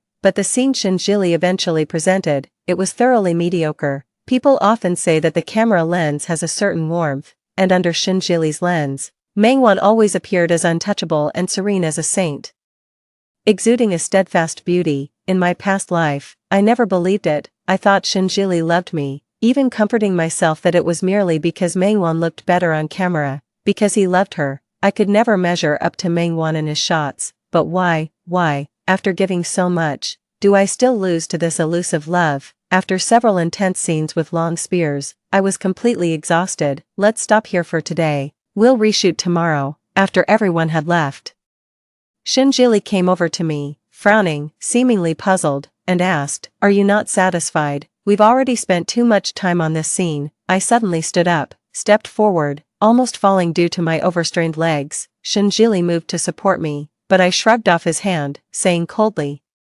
"Shin-jili, Distant Lands is your film, and this scene is a highlight for the female lead. Ask yourself, are you satisfied with today's shots?" Shin-jili remained silent. Eventually, I was too tired, and before leaving, I left him with one remark: "If you can get it right, I don't mind if you pretend I'm Meng-wan for a while." His expression froze on his face, and I whispered in his ear, "Do you really think you've hidden it well?" I don't know if Shin-jili took my words to heart that night, or if it was because Wei Qingshan had returned to the set. Nevertheless, the scene was finally completed perfectly. Despite many setbacks, the long-term filming of intense martial arts scenes had severely strained my arms, but the set waits for no one, and I had to grit my teeth and continue shooting, so much so that when the wire rig failed, I didn't even have the strength to cling to anything. As I fell, I saw Shin-jili running towards Meng-wan without any hesitation. How could I not be heartbroken? I had known him for over 50 years, he was the person I relied on the most, yet I was never his first choice. When I hit the ground, I instinctively protected my face. An actor's livelihood Distant Lands was my first step to changing my life, and I didn't want to lose this opportunity. I said I didn't care, but I was still caught in my obsessions. Everything gradually went dark, and when I woke up, I was in the hospital. Wei Qingshan was sitting by my bed. Looking exhausted, he sighed in relief when he saw me awake. After making sure I was okay, his voice rose. Yongqing, how many lives do you think you have? Didn't the stunt coordinator teach you to protect the back of your head when falling? I knew I had been reckless and gave him a guilty smile. He got even angrier, pursed his lips, and finally let out a deep sigh. Yongqing, nothing is more important than your life. Rest well. You will always be the leading lady of Distant Lands. It wasn't until the evening that Shinjili came to visit me. His concern seemed genuine as he looked at me, but I still felt sidelined. I had once thought he treated Mengwan like a sister, believing it was natural for a brother to dote on his sister, but that wasn't the case. I've never brought up the reason for our divorce because, after over 50 years together, even seeing the journal in front of me, I could hardly believe it. 50 years, thousands of days and nights.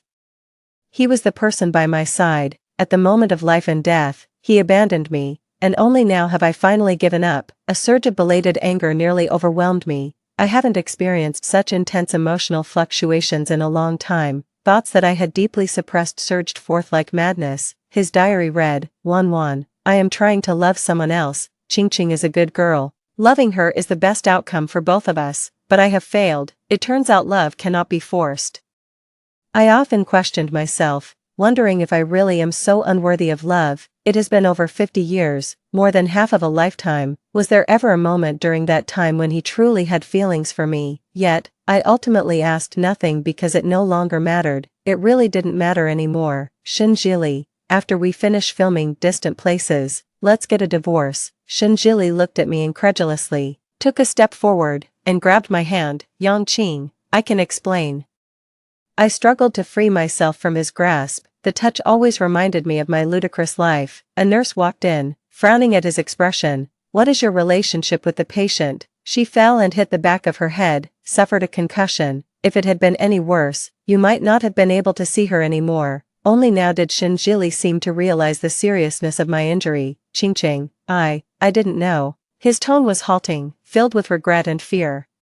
He hurriedly moved forward to check my injuries. His face twisted in pain when he saw the bruises. In the days that followed, Shinjili stayed by my side, regardless of my cold words. Sometimes, I would gaze at him, slightly lost in thought. In a past life, I underwent a surgery, and Shinjili postponed all his work to care for me for a whole year, which made me mistakenly believe he loved me. Love, however, cannot withstand comparisons. In front of Mengwan, I was always his second choice. 12.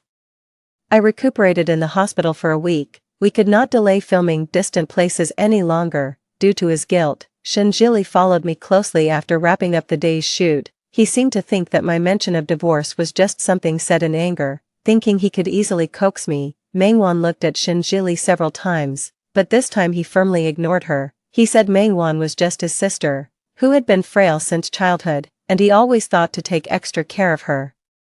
He also said that we were married and that I was his wife, and he would try to love me more. I calculated the dates in the diary. This was the time he was trying to love me. Shinjili, love cannot be forced. His eyes struggled for a moment, but eventually settled into a faint smile. Yongqing, I will treat you well. Since he was willing, I naturally had to seize this opportunity. The chance for director Shen to personally guide me in acting. After the makeup artist finished with me, only he and I were left in the makeup room. This scene was where Chu Jinyan, emotionally disturbed and temporarily led astray, debates with the monk Lin Ning, how to be charming but not vulgar, to smile without losing dignity. I was honestly unsure. The woman in the mirror, with bright red lips and curled hair, dressed in a figure-hugging cheongsam, did not look like me. I naturally have a stern face, with somewhat sharp eyes and brows. Such a seductive makeup was rarely tried by me. With a graceful sway, I stood up, grabbed Shinjili's tie, and pulled him closer, just inches apart. I breathed softly into his ear. You say the sea of suffering is boundless, why not personally liberate me, master? My lips unintentionally brushed his cheek, our breaths intertwining. Shinjili's breath was briefly chaotic, a flush spreading up from his ears. In my previous life, I never acted out of line in front of Shinjili. Books say that men who are incapable in certain aspects tend to be more sensitive, so I always carefully protected his self-esteem. I suppressed all physical desires, wishing only for a spiritual connection with him. In the end, it was all a joke. Director Shen, what do you think? I pushed Shinjili away, sat down on a chair, lit a cigarette, and asked indifferently. Through the swirling smoke, I saw Shinjili's murky eyes. After a long pause, his voice strained, ching-ching. After Distant Lands wraps up, let's be together properly. I will try hard to love you. Okay, how ridiculous. Why has loving me become something that requires effort? Unfortunately, I do not need this charity of love. I slowly exhaled a puff of smoke, my lips curling into a half-smile. But, Director Shen, I regret it. A man who have a sexual dysfunction is hardly a match for me. Unfortunately, someone happened to be passing by the door and overheard the conversation, rushing away quickly. Ironically, that person was quite a gossip, spreading the news of Shinjili's incompetence throughout the entire film industry. During the subsequent filming of Distant Places, everyone would exchange glances secretly when they thought no one was watching, under Shinjili's stern demeanor. Distant Places was eventually completed. After coordinating the follow-up promotions, I handed him the drafted divorce papers. I spoke earnestly. Shinjili, if you truly like Mengwan, then strive for her. Don't miss out on a lifetime's chance again. Shinjili, this is my final gift to you, freedom. At one point, I detested Shinjili so much that I could have killed him when I first learned the truth. But after more than 50 years together, our relationship had become too complex to define clearly. In our marriage, besides love and children, Shinjili had shown me all the respect and care I could ask for. Letting him go was also a way of freeing myself. However, Shinjili just quietly looked at me, his expression somewhat bewildered. I sighed, feeling that people always seem to do inexplicable things at the wrong times. Take care, Shinjili. After putting down the divorce papers, I got up and left the cafe. It was March, and the air was still chilly, the wind bringing a biting cold. I felt relieved, ready to live the rest of my life for myself. After Distant Places wrapped up, I took some time off to step out of Chu Jinyan's life. During that period, Wei Qingshan came to see me, inviting me to star in the movie The Prime of Life. The young master of the Wei family, tired of producing, was ready to act. If I remember correctly, Mengwan gained international recognition with this film.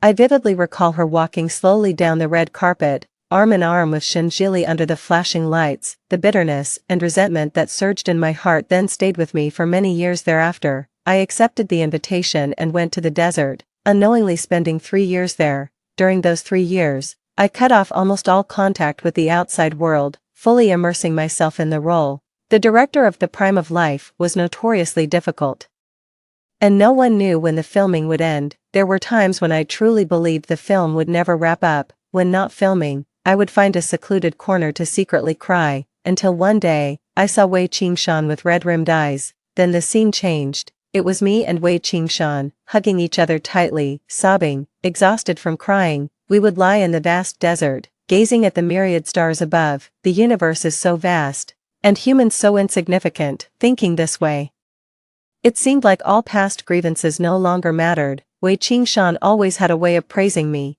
telling me how well I performed that day. He complimented my complexion, my eloquence, and even my unwashed hair, finding something special in it. Although I repeatedly told myself that I was fine and that Shinjili's disinterest was his loss, I would occasionally fall into endless self-doubt, until Wei Qingshan's daily compliments gradually made me feel not so terrible after all.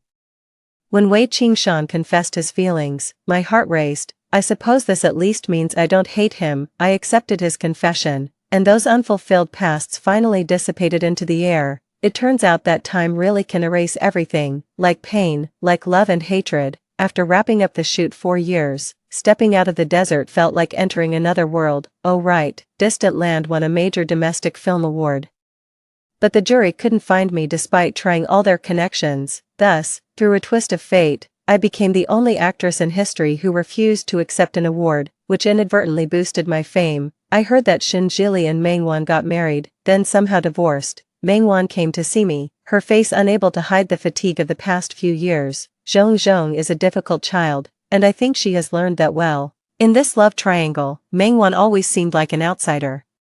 She never asked for anything, It was always Shinjili who planned everything for her unilaterally. In the end, all she could do was cry at Shinjili's grave, saying, "I'm sorry, I didn't know about your love for me." But did she really not know? During all the days and nights she spent with him, did she really not know that Shinjili loved her? As I dropped 2 sugar cubes into my cup, I suddenly asked, "Do you like Shinjili?" Mengwan paused, gazing sadly at the spoon in her hand. "How can I not love him?" Then she suddenly smiled, "But Yongqing, I'm not like you, I love myself more." After Mengwan left, I sat alone in the cafe for a long time until Wei Qingshan, smiling, ran towards me through the rain, seemingly dispelling all the gloom. So in the end, Mengwan is just a selfish person. She might like Shinjili, but she loves herself more, so for so many years, she could comfortably enjoy Shinjili's affection, pretending to be unaware of everything.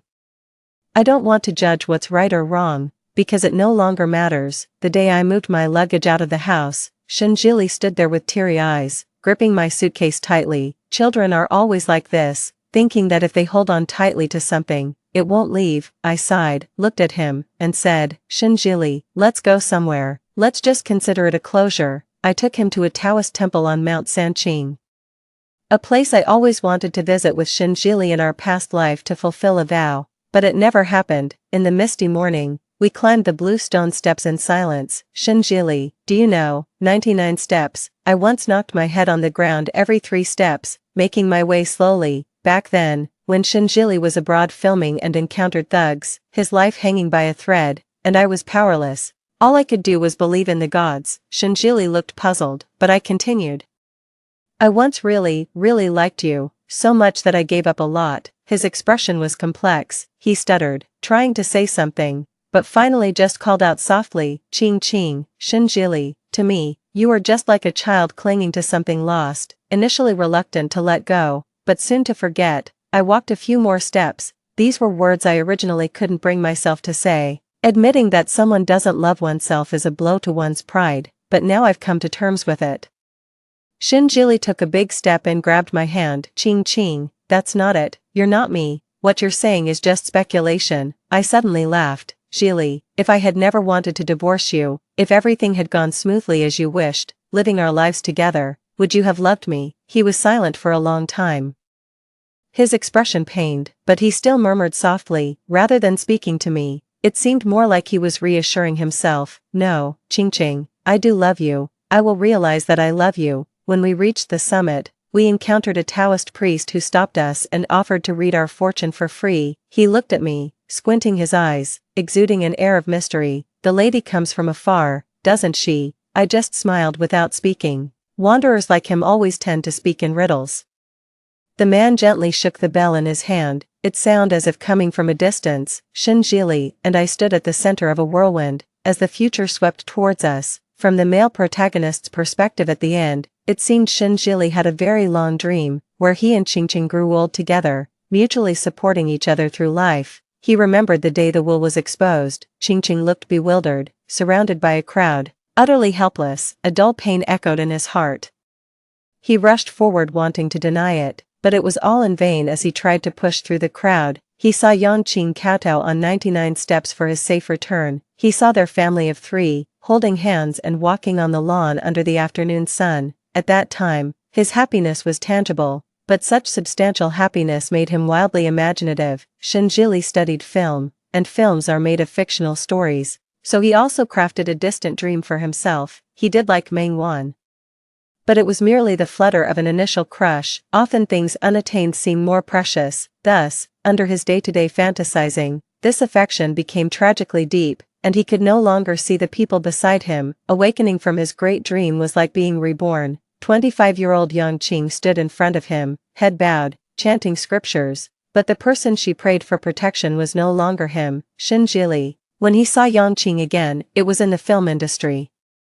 Surrounded by people, she stepped down from a high place, no unnecessary adornments, for she was a synonym for light itself. Yet, upon seeing the man beside her, she smiled softly and took his arm. She was meant to shine brightly. It was just her love that blinded him. Shinjili sipped his drink with a bitter smile and walked into the night. He could have lived a very happy life, but he ultimately destroyed it himself. From then on, in his long life, he was alone. Story 2.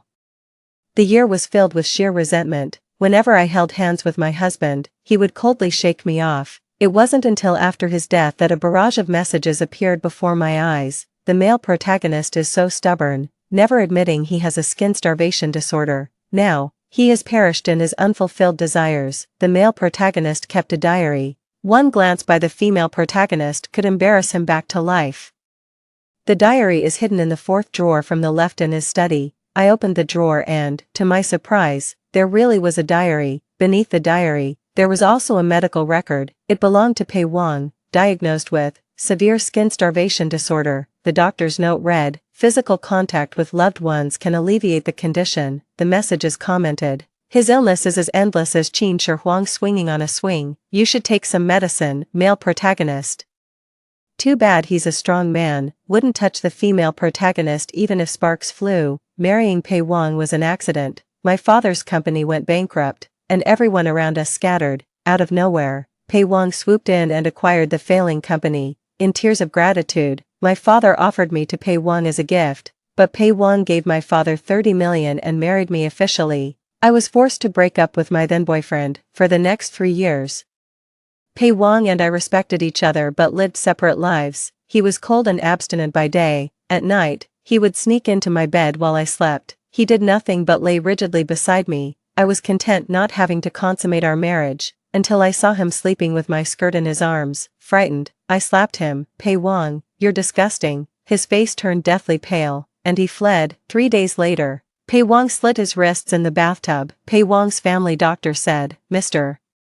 Pei suffered greatly before his death. The warm water prevented his wrists from scabbing over, and his condition, when unalleviated, made him lose all hope for life. Mr. Pei always found his illness repulsive and asked me to keep it a secret from you." I opened Pei Wang's diary. "My wife slapped me. I was so happy, but then I woke up and realized it was just a dream. My wife smiled at me today. I'll reward myself with her photo. Xiaoning slapped me. I wanted to kiss her hand, but she wants to divorce me. My world is ending." I closed the diary. The messages crazily scrolled before my eyes. Pei Wang's spirit has come to say goodbye to the female lead. Too bad she can't see him. She only knows she will never see Pei Wang alive again. Pei Wang sees her crying, wants to hug her, but now he's just a wisp of a soul, unable to embrace his love. I stood up, wanting to embrace Pei Wang, but all that remained in my arms was a wisp of breeze.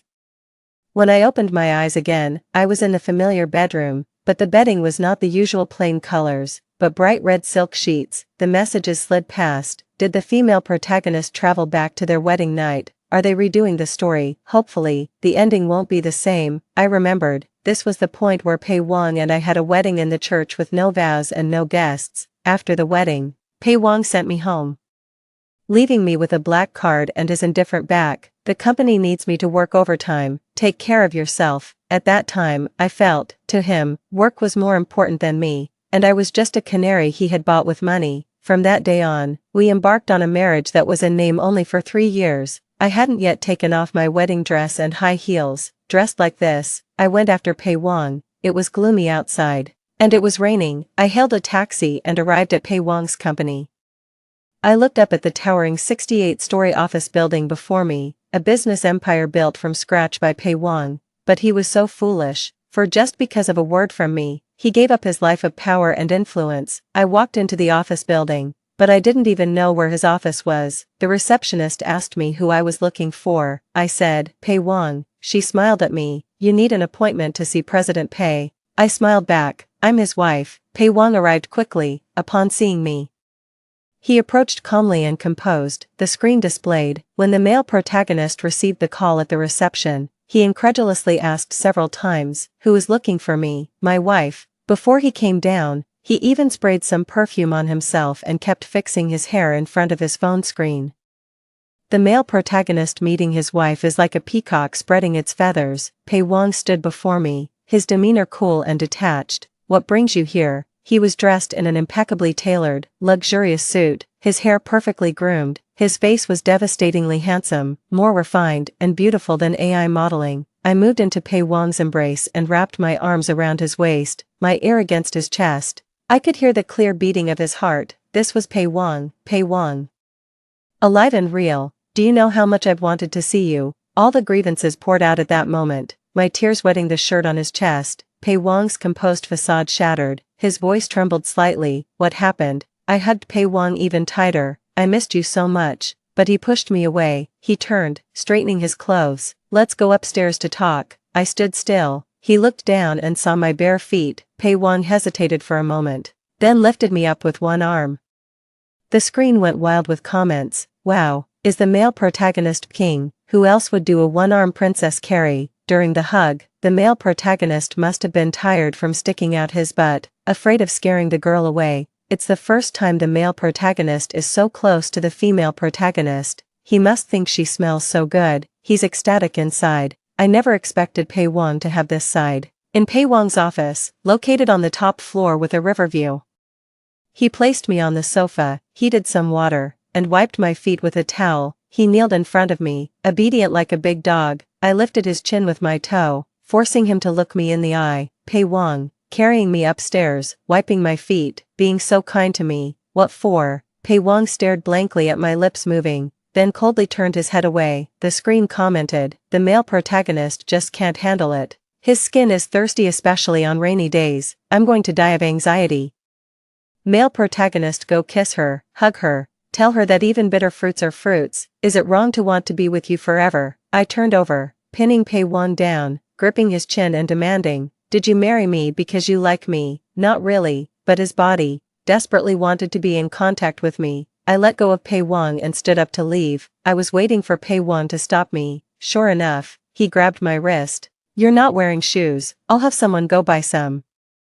I stepped forward, standing barefoot on Pei Wang's feet, then I touched his lips. His lips felt hard, but they were soft to the kiss. I whispered to him, if you want me to keep kissing you, you have to tell me you like me. I know how tempting a lover's touch can be to someone who craves skin contact, almost to a deadly extent. If Pei Wang wants sweetness, he has to give me what I want. Pei Wang's veins throbbed at his temples. His wristband heart monitor beeped an alarm. I pressed my advantage, pinning him down on the sofa. Why would you leave me alone on our wedding night? I felt aggrieved. If Pei Wang loves me, why won't he say it? Let go of me first. His voice trembled, trying to push me away, but he was too weak to move me. A gentleman of integrity, right? Keeping his composure, right? I pinned him down on the sofa, then I started to undo my wedding dress buttons. We were almost facing each other honestly, but Pei Wang turned his head away. Ningxi, you don't need to test me like this.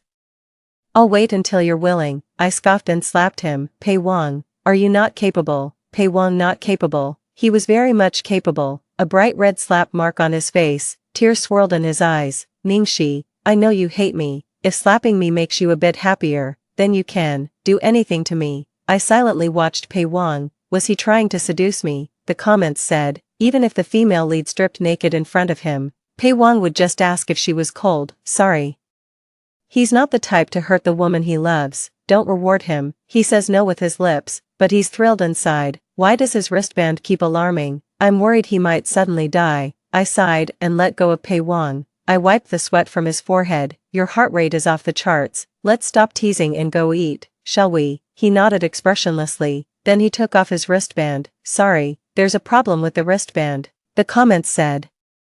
This smart wristband is a hot new product developed by his company, marketed for its reliability. Why is the big boss undermining his own product? This strong guy behaves only when his wife is gone. Pei Wang had someone buy me a set of clothes. After changing, we went to the downstairs Western restaurant to eat. Pei Wang and I rarely had the chance to sit down and have a proper meal together. Once, to undermine him, his competitors called him a thief. As a child, he stole swill from restaurants to stave off hunger and expired bread from convenience stores to fill his stomach. Even as an adult, he never ate 3 regular meals a day, because no one ever taught him how to love himself. Pei Wang, let's eat together from now on, I said, pretending it was just an offhand remark. He paused while cutting his steak, then nodded restrainedly. Sometimes I have meetings, handle documents. I might not be able to join you for meals, but I can make time for you otherwise. I put down my knife and fork, smiling warmly as I responded, all right, then I'll eat whenever you eat from now on. After all, I have a stomach condition,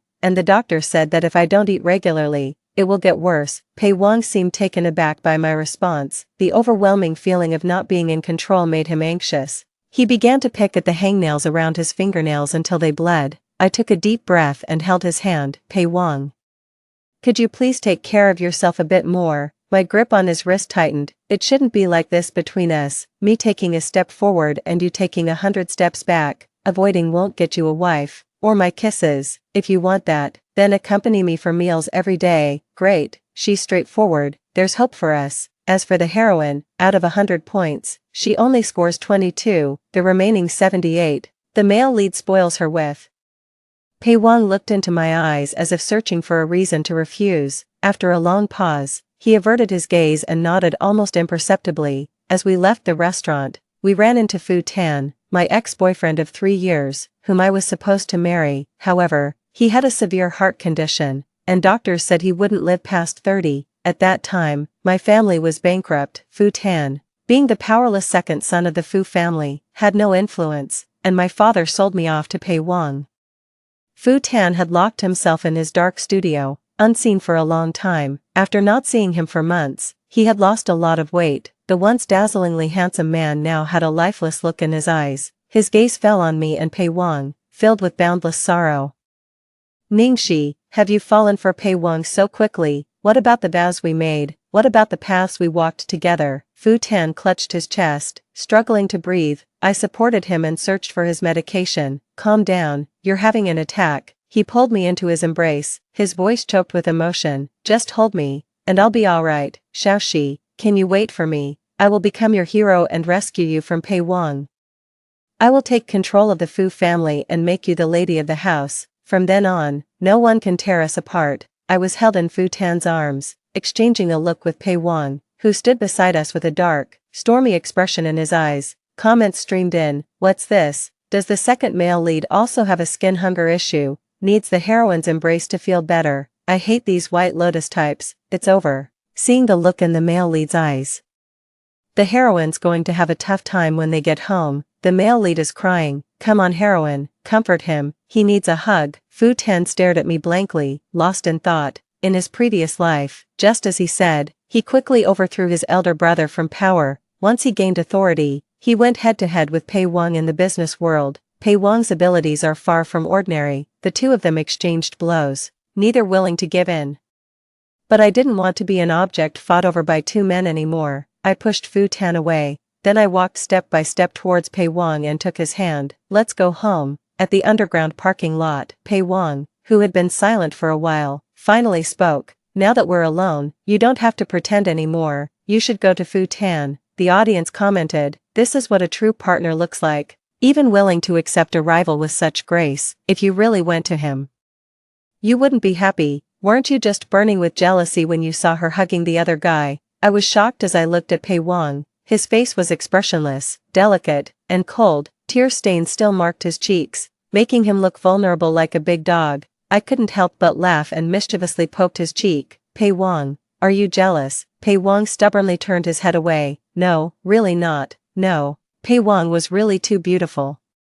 His jealous and angry look made it irresistible to tease him. I tiptoed and kissed his lips. Are you still angry? I asked him softly. Pei Wang breathed heavily. I'm not angry. I chuckled lightly and kissed him more intensely. The audience commented, in the past, he relied on cold showers when he was upset. Today, he finally found relief. Can the male lead understand this kiss? Isn't he gasping for air? He's almost suffocating.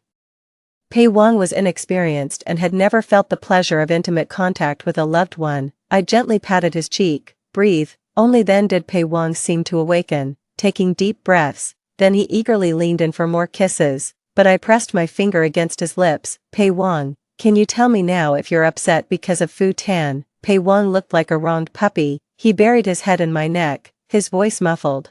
I am upset, very upset. I stroked his soft hair. Then tell me.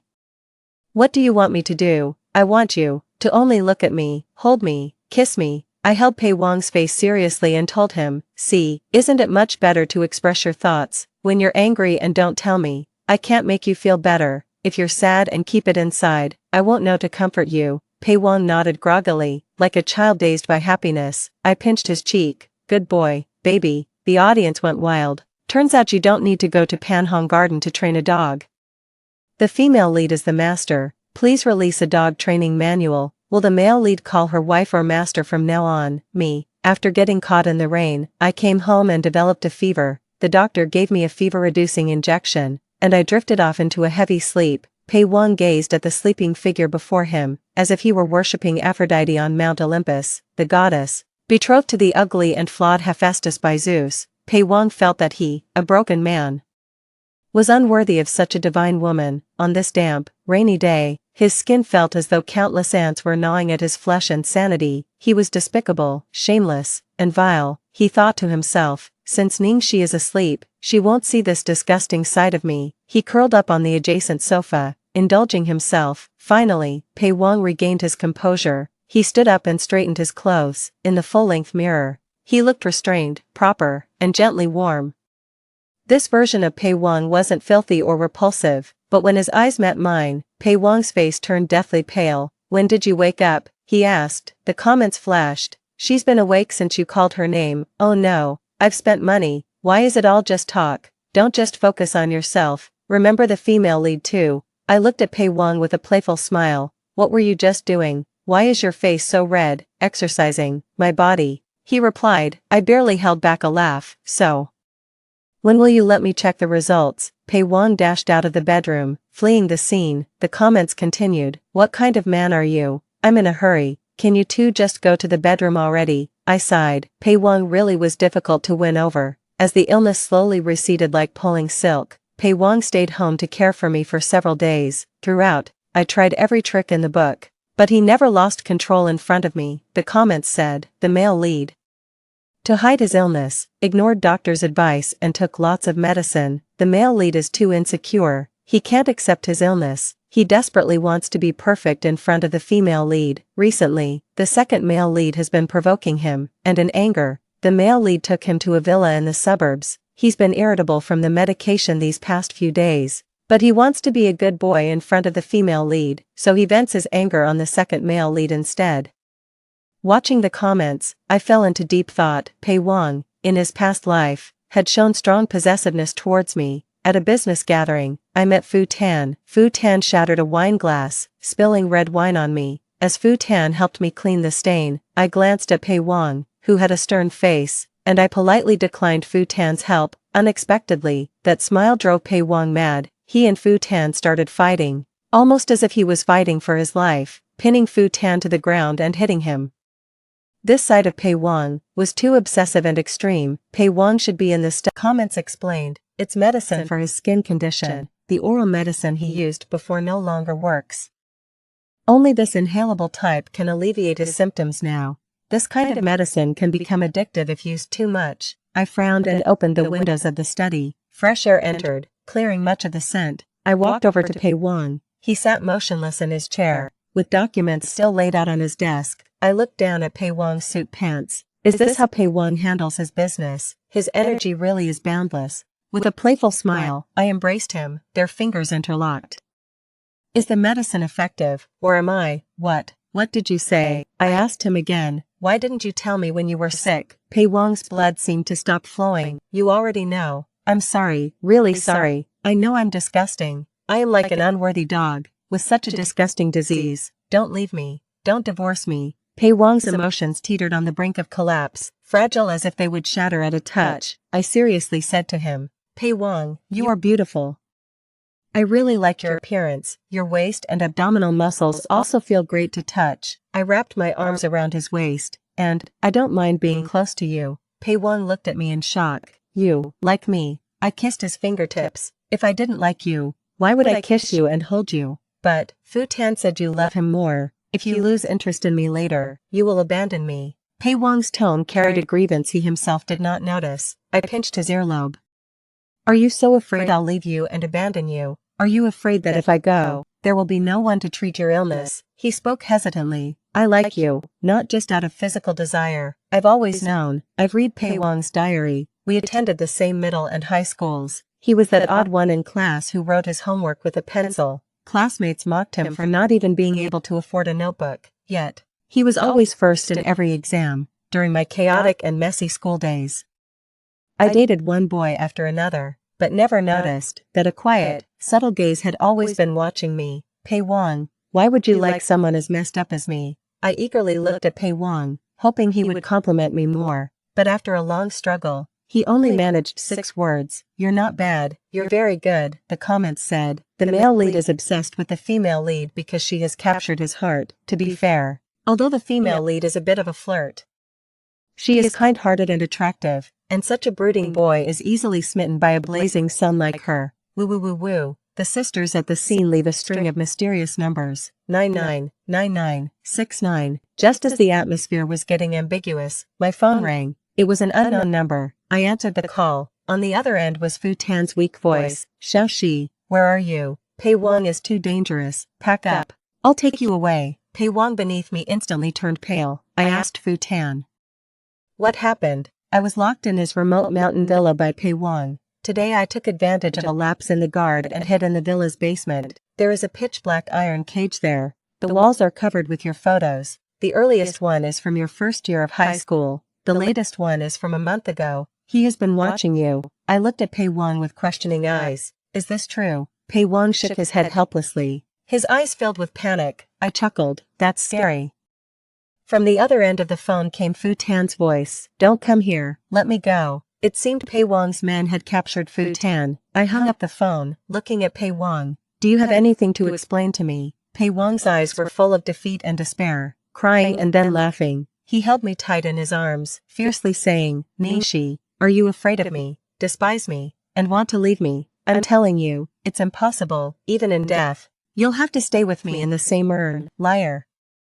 In our past life, you clearly left me alone. What do you plan to do with me then? Hide me away so that in the future I can only talk to you." Pei Wang shook his head as he heard this, his emotions beginning to crumble. "No, that's not it. You are the sun, you won't rise and set just for me, nor will you love only me. One day, you will leave me," the comments said. The male lead is so pitiful. Just like my dog who has separation anxiety. If the female lead were like in the past life, not showing any real feelings towards the male lead, he, having never experienced better, would obviously find it easier to accept her departure. It's like someone who has seen the light can never again endure the darkness. I hugged him. "I'm not some sun. I'm a living person. You are so good, so likable. How could I not love you and just leave you behind?" Pei Wang in the past life wasn't bad or unlikable. He just hid his feelings too deeply. It was I who didn't see my own heart clearly. That's why we missed out on so many years. 12. I originally wanted to persuade Pei Wang to let go of Fu Tan, but every word and action of mine, in Pei Wang's eyes, would be greatly magnified. Thus, this matter had to be put on hold for now. But soon, the situation took a turn. I accompanied Pei Wang to a charity gala. Fu Tan, who was supposed to be confined in the villa, was mingling among the crowd, radiant as before. When he saw me and Pei Wang, he even came over to greet us. A few company CEOs around us, thinking we didn't know each other, even introduced Fu Tan to us. "Mr. Fu has recently taken over the family business and is now the head of the Fu family." This moment came much earlier than in the past life when Fu Tan overthrew the elder brother of the Fu family. The look of vulnerability had completely vanished from Fu Tan's eyes. His gaze towards me was like that of a hunter eyeing his prey. Pei Wang pulled me behind him, blocking Fu Tan's view of me. "Mr. Fu, if you keep staring at someone else's wife, your eyes might be gouged out." Fu Tan looked at Pei Wang with a smirk. "Are you talking about Ningxi? She's just under your temporary care, and one day she will return to my side." Saying this, Fu Tan's eyes lingered on me. "Ningxi, he hasn't taken good care of you. You've lost weight." Seeing the tension between the two, the surrounding executives quickly scattered. The comments said, "How can this guy be so brazenly lying? The female lead has obviously gained weight. The male lead is the type who is fierce but not verbose, while the second male lead is all talk. The male lead is so angry now, but doesn't know what to say to infuriate the second male lead even more." I hid behind Pei Wang. "Husband, say something." This gave Pei Wang the courage. Like a small dog that had the backing of its owner, he boldly said, "My wife told you to scram, didn't you hear?" Fu Tan, with a dark look in his eyes, left our line of sight. I asked Pei Wang, "Wasn't Fu Tan supposed to be locked up in the villa? Why did he suddenly appear here?" Pei Wang shook his head. "I haven't really been keeping an eye on Fu Tan these last few days, and the people guarding him haven't sent any updates. It seems now that Fu Tan has bribed those people. He's not as simple as we imagined." As the dinner was about to end, I received a message on my phone. "Xiaoxi, I prepared a big surprise for you tonight. It was from an unknown number. A shiver ran through me. I had pushed Pei-Won to discuss a partnership. Somehow, my head started to feel heavy and foggy. Before my consciousness faded, I fell into someone's arms. When I opened my eyes again, I was in a pitch-dark basement. Pei-Won, is it you? Instinctively, I felt that this was something Pei-Won would do. It wasn't the main guy. It was the second male lead. He drugged your drink when you weren't paying attention. Why can't the second male lead stop breaking up the main couple? Can't they just keep being sweet together? I frantically read these comments. Fu Tan, come out here. A light chuckle echoed from the doorway. Fu Tan stood there, dressed in a black turtleneck and gold-rimmed glasses, exuding an air of refined elegance. I had once complimented him on how good he looked in such outfits. Fu Tan smiled lightly at me. Shashi, it's been a long time since I've seen you angry. The comments continued. Stay away from the female lead. This time it's not just scaring yourself. The second male lead is a pure yandere and a freak. The main guy is going crazy right now. Second male lead, second male lead, second male lead. Fu Tan frowned and clicked his tongue lightly. These comments are really annoying. I was shocked. Could Fu Tan see the comments too? Fu Tan walked over and embraced me. Shashi, I know you have many questions. I'll answer them slowly. After all, I spoil you. This reminded me of our childhood when we played house. He was the father, I was the mother, and our friends were the children. I would use green, leafy mud as herbal medicine, applying it to his hand while playing doctor. He helped me with homework and writing reflections. He embraced it all and would say, who else but me to spoil you? I looked at him in fear. Since when can you see the comments? He nuzzled my neck with his head. It was around the time those comments said that if I loved you, I should elope with you before you marry someone else. I rebuked him. You never loved me. Back then, my father handed me over to Pei-Won, a stranger, while you locked yourself in your studio to escape reality. They're not wrong. You are a cowardly loser. Yes, I am a loser. If I weren't such a cowardly loser, I would have taken you away before you fell in love with Pei-Won. I said tremblingly. You're terrifying. Unexpectedly, Fu Tan laughed. Do you find me terrifying? But isn't it Pei-Won whom you like, who is just as terrifying? I was horrified by Fu Tan, and tears began to fall. Fu Tan wiped my tears and continued. If you want to talk about terrifying, Pei-Won is the most terrifying. Have you ever wondered where your ex-boyfriends went after you got married? Mental asylums, dark minds. Fu Tan sickeningly stroked my hair. I know exactly what Pei-Won is thinking. Why should those people be able to hug you, kiss you, and enjoy your beauty? So when he locked me in his villa, I was actually happy. I had you before he did. I was loved by you before he was. I struggled frantically in his arms. Fu Tan held me even tighter. He almost cruelly said, Ningxi, I won't let you go again. I was too gentle before. I should be a madman like Pei-Won. Ningxi, it's do or die between us. Fu Tan has lost his mind. He's not like Pei-Won. Pei-Won loves me and can't bear to hurt me. But Fu Tan, that madman, will stop at nothing when it comes to me. I decided to use a softer approach. Fu Tan, we grew up together. Don't be so harsh on me. I'll divorce Pei-Won. By acting like this, aren't you just being the homewrecker? After a long silence, the live comments started popping up. It looks like the heroine still loves the second male lead. Their childhood friendship is stronger than anything. Love it. The heroine and the second male lead are truly meant for each other.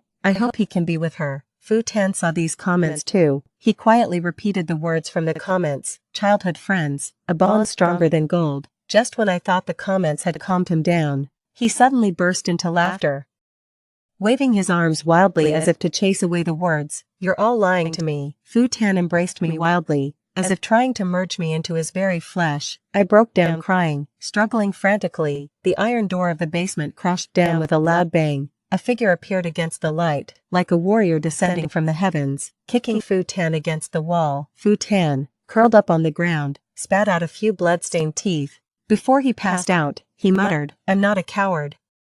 Ningxi and I are the perfect match. I sat in Pei-Won's car, feeling wronged. Why did you only come to find me now? Pei-Won's eyes were red with blood vessels. When you disappeared, you left me a breakup note, remembering how kind you've been to me. Your smiles. I thought you were just flattering me, making me lower my guard. I thought you had abandoned me. The comments said, the heroine shouldn't misunderstand the male lead. He slit his wrists after the second male lead kidnapped you.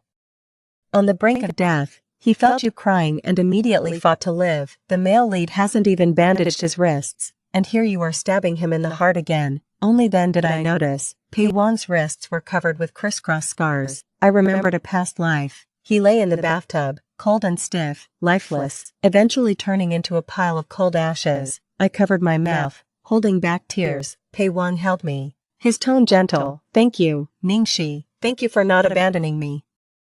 Outside the car window, the bleak landscape swiftly receded. Pei Wang and I embraced in the car. We were slowly moving toward a future full of blossoming flowers. I need her to tell me herself that she hates me and doesn't want me. Only then would I willingly die. Today, my illness flared up again, but I dare not tell Ningxi. When I'm sick, I become like a wild beast unaware of hunger or thirst. I suppress my filthy thoughts. Taking advantage of Ningxi's deep sleep, I quietly climbed into bed.